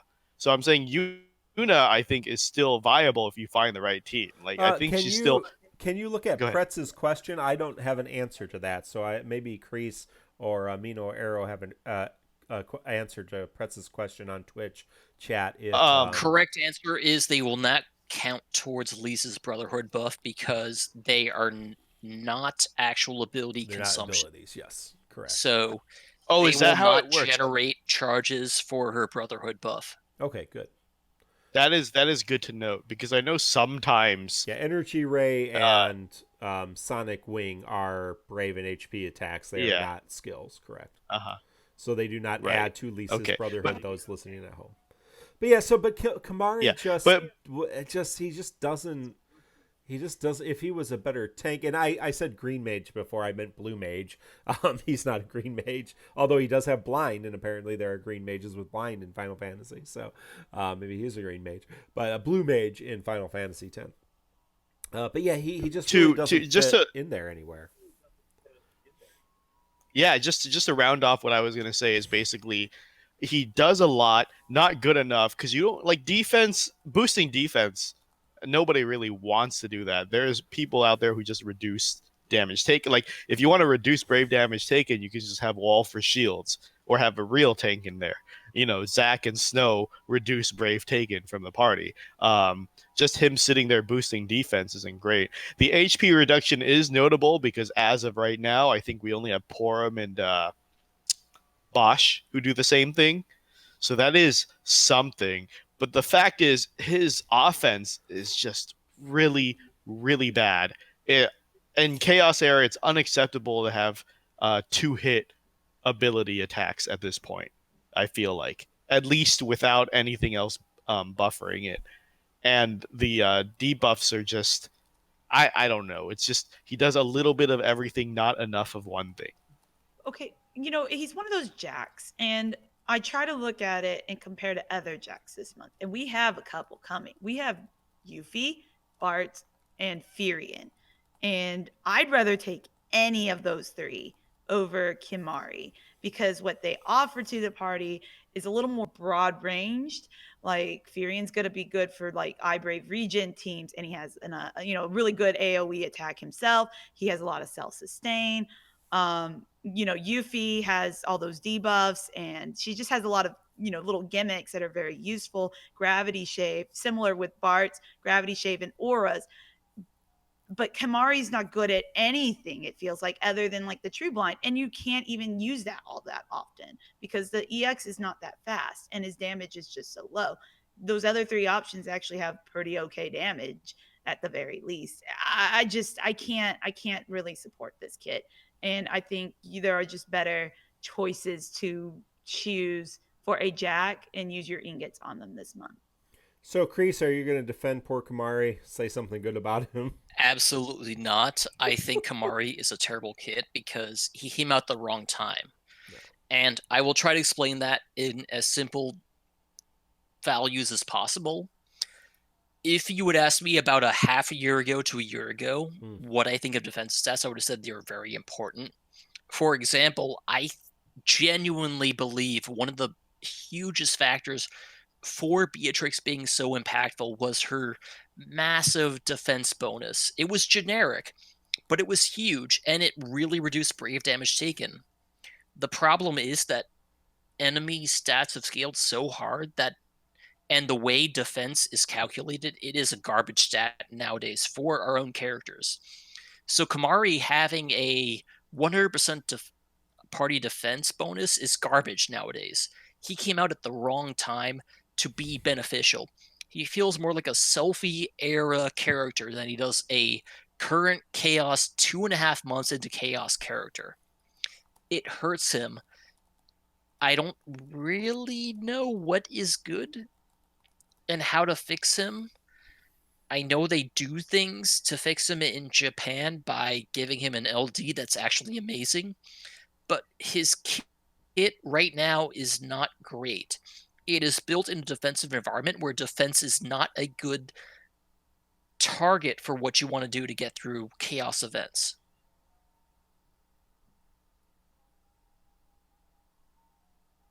Yeah. And that's it. I just want to make it clear that Kimahri's kit is just not well designed to begin with. Well, let's look at the podcast polls and see what our audience thought. So going into this banner, no one was willing to pity. Sorry, Kimahri. One person was brave enough to use gems. 20 people were going to throw some tickets at there, and 38 skipperoonies. So again, part of that may be just picking up Yuna's EX in the shop earlier. Of the few people who decided that they were going to get Kimahri's EX weapon or accidentally pulled it, 7 were just going to keep it EX. Only 1 was going to just realize it. 1 was going to use 2 ingots, and 2 people, 2 brave souls, were going to fully realize, Kimahri. So God bless you. Kimahri appreciates that. On the other hand, for Yuna, 5 were just going to keep her at EX. 1 was going to realize her. 1 was going to spend 1 ingot, and 28 going to fully realize Yuna, myself included. And so a little bit more love for Yuna. We just got the event and the co-op and the chaos fight, so we're not going to go over that this week. We will talk about the event more next week and the chaos fight. Obviously, most of us will not be bringing Kimahri, so there are other options to bring into this fight as well. Any follow-up as we transition from Unbreakable Pride to our discussion? Entropy. That's what I was thinking of. Dimensions End Entropy. We've all talked about it and the progress we've made. Erolai, anything you wanted to talk about when it comes to Dimensions End or Dimensions End Entropy while you're on with us tonight? I did recently receive my gold plate because I was waiting for good old Vathier to get through 5. Very nice. So with that, I think it's very fun to do Dimensions End, and I don't feel rushed to complete the content. I know we got it a little early, and I refused to purple anyone I do not really care about. That's my final thing. That's, what is it, like my motto, just purple what I only want to purple and I know I'll use. So I did not complete it right out the gate. I waited till there were characters I wanted to use. I waited and I purpled Vaughn, for example, to get me through tier 3, and I purpled Balthier to get through tier 5. So I think people should keep that in mind. There is no rush to complete Entropy or Pathos, and to just purple what you want to purple, and you'll probably be just fine.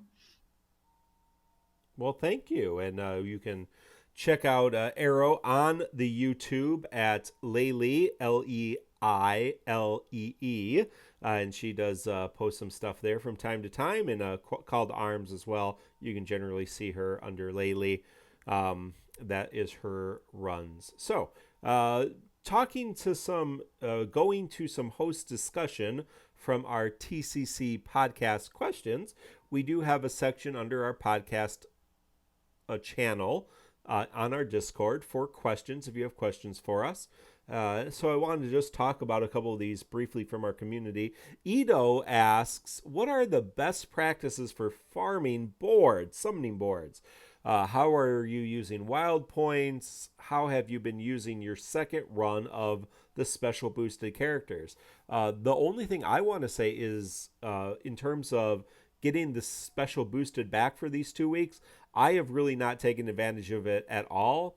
I would much rather take characters who are powerful with double EX or double experience points into summon boards than bring we're at the point where new characters coming out can just take summon boards on by themselves with other help. And so the special boosted has just not really been something that's been particularly useful for me. But and I've used wild points then for just like Lise, just throwing 1,800 points on Lise without even having to bring her in a summon board. That's kind of how I use that. But I know Mino has used this to fully master boards on everyone on at least one of the summoning boards. So did you have a different opinion about how to use the special boosted or your wild points, Mino? No, I mean you're completely correct. Wait till new characters get the ×2, and they can make the grind really easy. Yeah. I pushed myself to master all of Ifrit because I thought most of our peer group, including co-hosts and content creators, did master a lot of the boards. And then when I announced that I mastered Ifrit, everyone's like, "Why did you do that? That's such a waste of time." so I guess I misunderstood. I could have sworn Magnol like pushed himself to master Leviathan or something when that was running or something. Yeah. But is it not the norm? I thought there were hardcore players out there that mastered everything. If nothing else, my one IRL friend who plays this, he says he has the first 3 boards mastered before wild points even became a thing, and he only had a few Leviathans to polish off. And honestly, I was tired of every time I hit a new chaos and I realized, oh, I need this unit. I had to run and like we talked about with when Entropy launched, I spent most of the 36 hours I took to beat it mastering boards. Like I spent so much of that time mastering boards that if I had all those boards mastered already, I would have cleared that day one no problem. But God, so that traumatized me. So I'm trying to master as many boards as possible. But I guess that really isn't the norm, huh? I mean, Kreese, are you using this event at all? Absolutely not. I got done what I wanted to do with those special boosted events when they were available. I chose to get all the treasures when they were ready for Ifrit, Ramu, and Shiva, and this has been a completely neglected return of the event. What I will say is that I chose to master more Ifrit boards than I would have necessarily done, because when there was only one board, I said, okay, it's fine. I'll just master any character who's 2x XP right now. But once that became 2 to 3 boards, I just said, nah, I'll just do it once they're actually a useful character. So that's how I've dealt with it from now on. I'll choose characters for mastery based on characters I think I will use before they get 2x XP again, and then just done those characters. I mean, that's a smart move. Also, otherwise, I'll just get the treasures for every board that's available. Right, I do that at least. Magnol in chat says, I mastered all of Ramu at launch as an experiment. The result of that experiment was, this is a waste of time. Only master those you will use or have double EXP at the moment. Further proof, I did so for Ifrit and Shiva, and I already have them mastered for everyone too. Wait, so see, Magnol, like you're saying one thing, but apparently you mastered all 3 of the first boards. So I'm getting mixed messages here. But really, what Kreese and Marker saying is right. Probably only focus on who you know you're going to use. But it's just, I'm tired of. I want to be able to say that DFFOO is a dead game, because every time anyone attempts a main chord, Josh just says, well, did you master every board? If not, you can't really say that. So I don't know. Something compelled me. There's a in between point. Did you master relevant boards for the events going on right now? Did you ignore mastering boards for characters you've EX plus or can EX plus that can help you through an event? And that is the real question. I'm not saying that's the question you're ignoring. I'm just saying that's the real question at play here. and hold on. So Magno says, I mastered Shiva and Ifrit by taking my time and only boarding those who are at 2 EXP every week. Okay, that's good. But yeah, I mean, I thought I would give it a shot. I mastered 1 board for everyone. I am burnt out. I am tired of this shit, to be honest. I can't wait for Mog Pass. I will pay myself. I mean, I'll pay my way to board mastery. But Arrow, did you have anything to add to this? Okay. My opinion on board mastery is I see in chat Sidra, they kind of do the same thing I do, which is where you master the characters like you'll use a lot, and maybe a couple. I also add in a couple of faves on the side that I know don't have EX plus yet, but once they get their EX plus, I know I will be using them immediately, so I keep them mastered anyway. So I do like wild points because of that, because it makes farming for treasures a lot more bearable now. So I do appreciate the new wild points system. There have been a couple of questions while we've been streaming tonight about Yuna's World of Illusion weapon, which I believe changes her attacks to an element. Is that correct? Is that what her... It's garbage. It's useless if you have her EX plus. Yeah, it does not work with her EX It is ability. canceled out by her unique buff from her EX weapon. Yeah. So yes, it is useless for her. Don't get it. Don't use it. Don't equip the passive if you do have it. It's not going to work. Harriet, that's the answer to that. A question I saw Hate 13 had 850 potions. We did get a question from CSAM. What do you do with all these potions that you have? I don't have 813 because I burned through potions. I sit on them because I have 450 yeah, I have or something. 450 I'm waiting so. for the next summon board. Arrow, why don't you start? What do you use potions for, or do you not use potions? Or I try to save potions because when I start to go art farming, they go very real fast.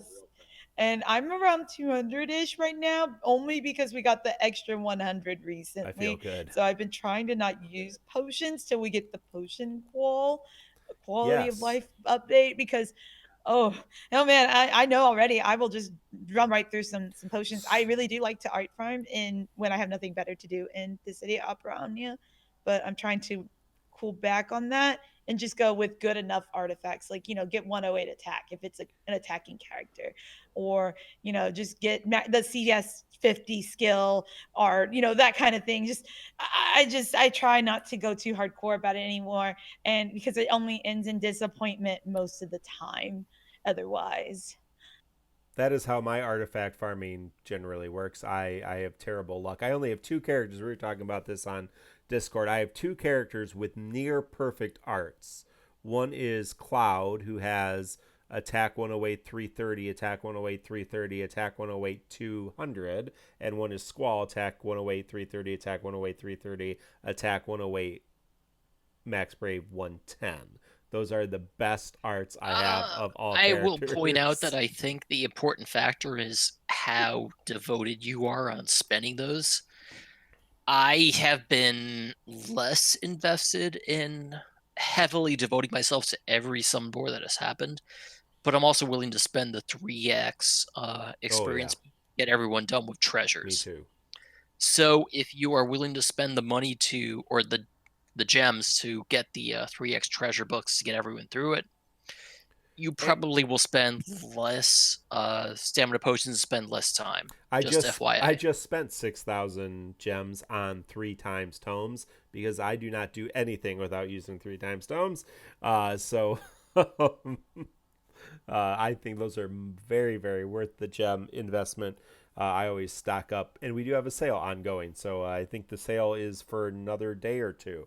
So if you need some 3 times tomes of books, generally, obviously not for gold, for gilks, but for items, for co-op farming, and for artifact grinding, and for experience for summon boards, they are available in the sale shop. So Shy Roll asks, just one full realization regret, or one full realization that you're really happy that you got. So anybody have one that they want to share? One character that Lise. Lise. Oh, a regret. Lise is your big regret? Or excited about? She has been useless to me since I fully realized her. Yes. That was so fast. That was like a week or 2 ago. Holy shit. I thought about it for a while since I saw that post. Yes. I don't hate her kid, but she has just been useless to me since I got her. I warned you. You did warn me. I did not 3-3 Fang, is what Macmul's asking. So Fang cannot be my greatest regret. Cannot. I do regret. I regret booking Titus. I wish I would have saved my books. I have several characters. I have 4 characters who I've just booked, and that's Lilizette, Warrior of Light, Vincent, and Titus. Lilizette has 1 ingot, Warrior of Light, and Vincent have none. But I've full realizations is what the question was about. Yeah. No. Yeah, full realizations. I'm not. Well, that's not actually what the question was about. But I don't think originally. But that's how I worded it in the outline. Yes. But I don't regret any of my full realizations. But I do regret booking when I have to pick one. Come on. I have to pick one that you. Yeah. I really only used Ace on 1 Entropy, so I guess his is the one that I have used the least. I don't know that I regret it because I did use him there, but that's it. Which is fair. I used him to get the gold plate, in a day or 2. So I remember I got a lot of shit for crapping on Lise when we were doing her evaluations because there's just so many FF14 fanboys out there. And I hate FF14 and whatever, but they're like, oh, you hated Alize too? Oh, yeah, a lot of people. I remember in chat, they were like, why are you crapping on Lise so much? This is unnecessary. And then I followed up, nobody was happy with Lise. Nobody's using Lise in current content, guys. Come on, just face it that your characters are crap. I'm serious. Okay, Okay, who did you regret actually 3-3? Rem. Come on. Rem. I regretted Really? Rem because I only used her for an entropy, one entropy tier, and I'm pretty sure I could have done it without the 3-3. And then I haven't used her since. So Rem is my big regret, but also, if we're gonna go with Mark's rules, somebody that I regret booking, Barret. As well. But Rem is the 3-3 that I regret the most. I think the rule should be who you regret 3-3ing, because I have a lot of regrets otherwise. Yeah. Okay, I want to share my book regret anyway, since we all kind of already did. So my book regret, and this is, I don't know what I was thinking at the time. I accidentally booked Agrius, and wow, that's useless. Let me just leave it at that. Don't do it. Don't do it. 3-3 or bust on that one. Yes. But yeah. I don't really have a regret on anyone I've purpled so far. I've enjoyed every single purple. I still find random uses for them all, even Titus and Cryle. And on that note, can I say who I actually am very surprised by? Yeah. Cryle. That's one I know. I almost spaghettied that one. But and then month 2 came, Rim came along, and Vanille's came along, and I don't know, it's a totally different game now to talk about Cryle. I really like her now. She's just so much better. I just want to say that I think that Cryle is one of the very, very few EX Plus characters that was underhyped. Yeah. To the point where people thought she was going to be garbage. Agreed. And she turned out to be okay to acceptable. And people were surprised by that. So thank you, Arrow, for just saying she is actually good. Even better because we got Entropy early, honestly. Right. And we also got good supports now that can run with her, and just better elemental characters to run with her.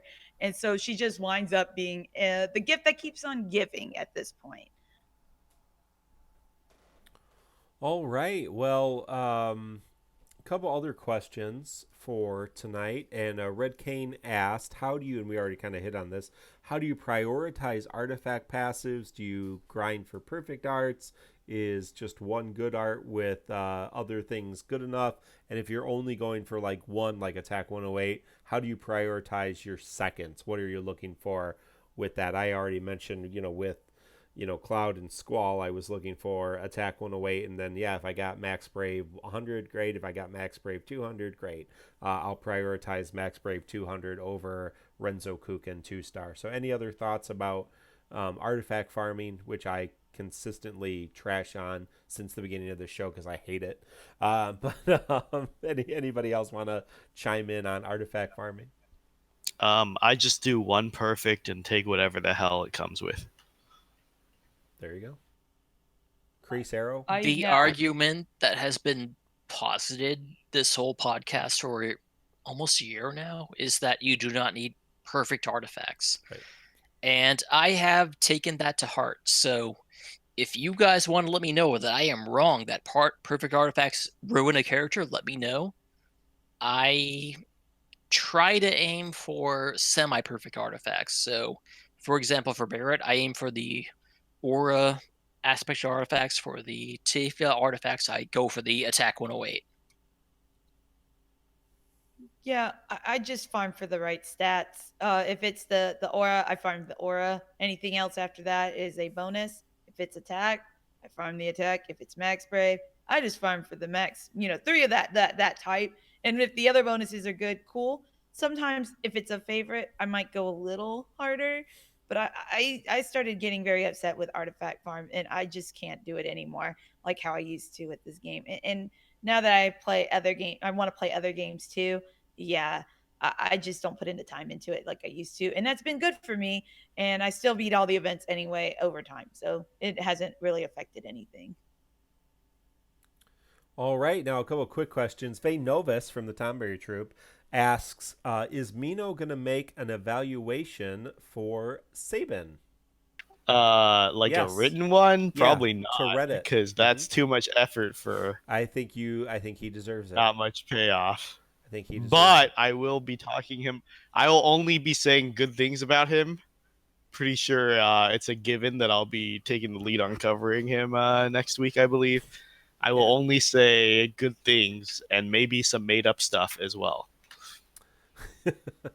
Talute asks, also of the Tom Berry Troop, will we have JP players on as co-host or host, guest host?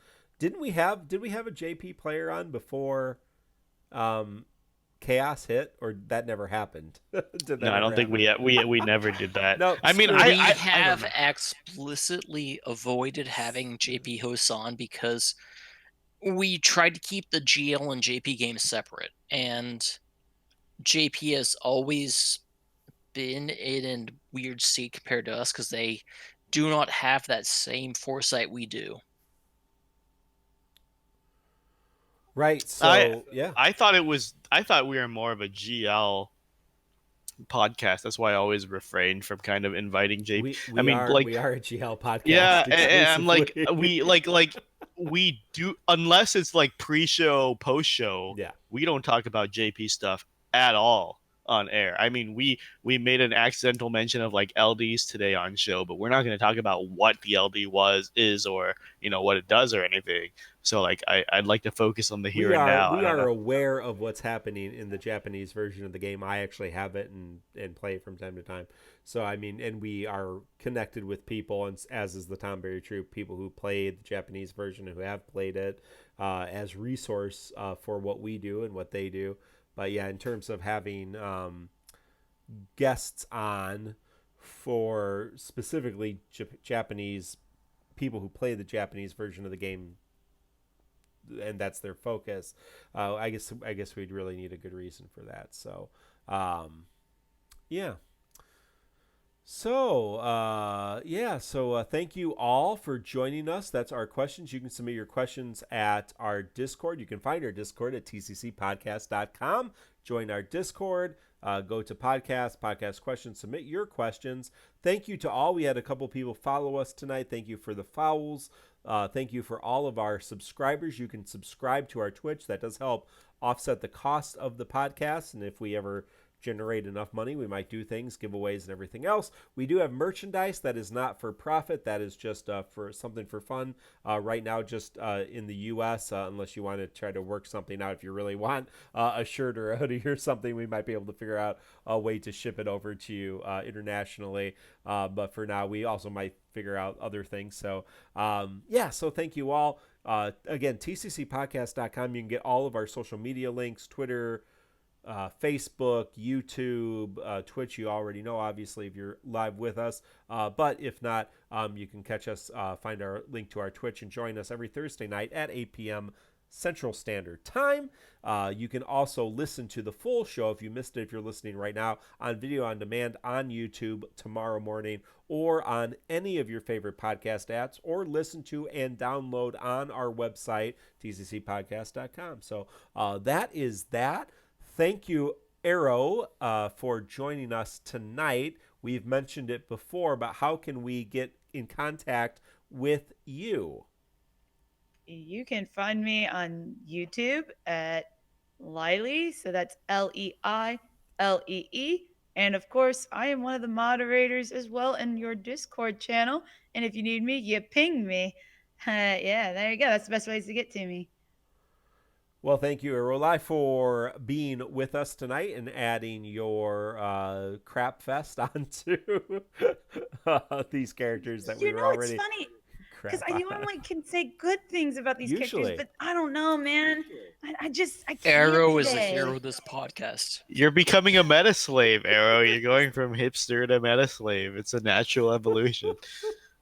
No, there's just some things that you just can't defend, and Kimahri and Barret are it. Yeah. Well, we will hopefully have some better things to talk about next week. So looking ahead is Rosa's LC, A Prayer for a Dear One. The Emperor event on the 19th, Dimensions and Entropy Tier 6, Ultimate Brothers on the 23rd along with that, and then the Square Enix mobile stream after that. So we do have plenty of things to talk about moving on, and some much better characters, thankfully. From all of us here at the Crystal Chronicles, Arrow, and all of our friends who make this podcast possible, we wish you all the best of luck in your events and your pulls, and goodbye.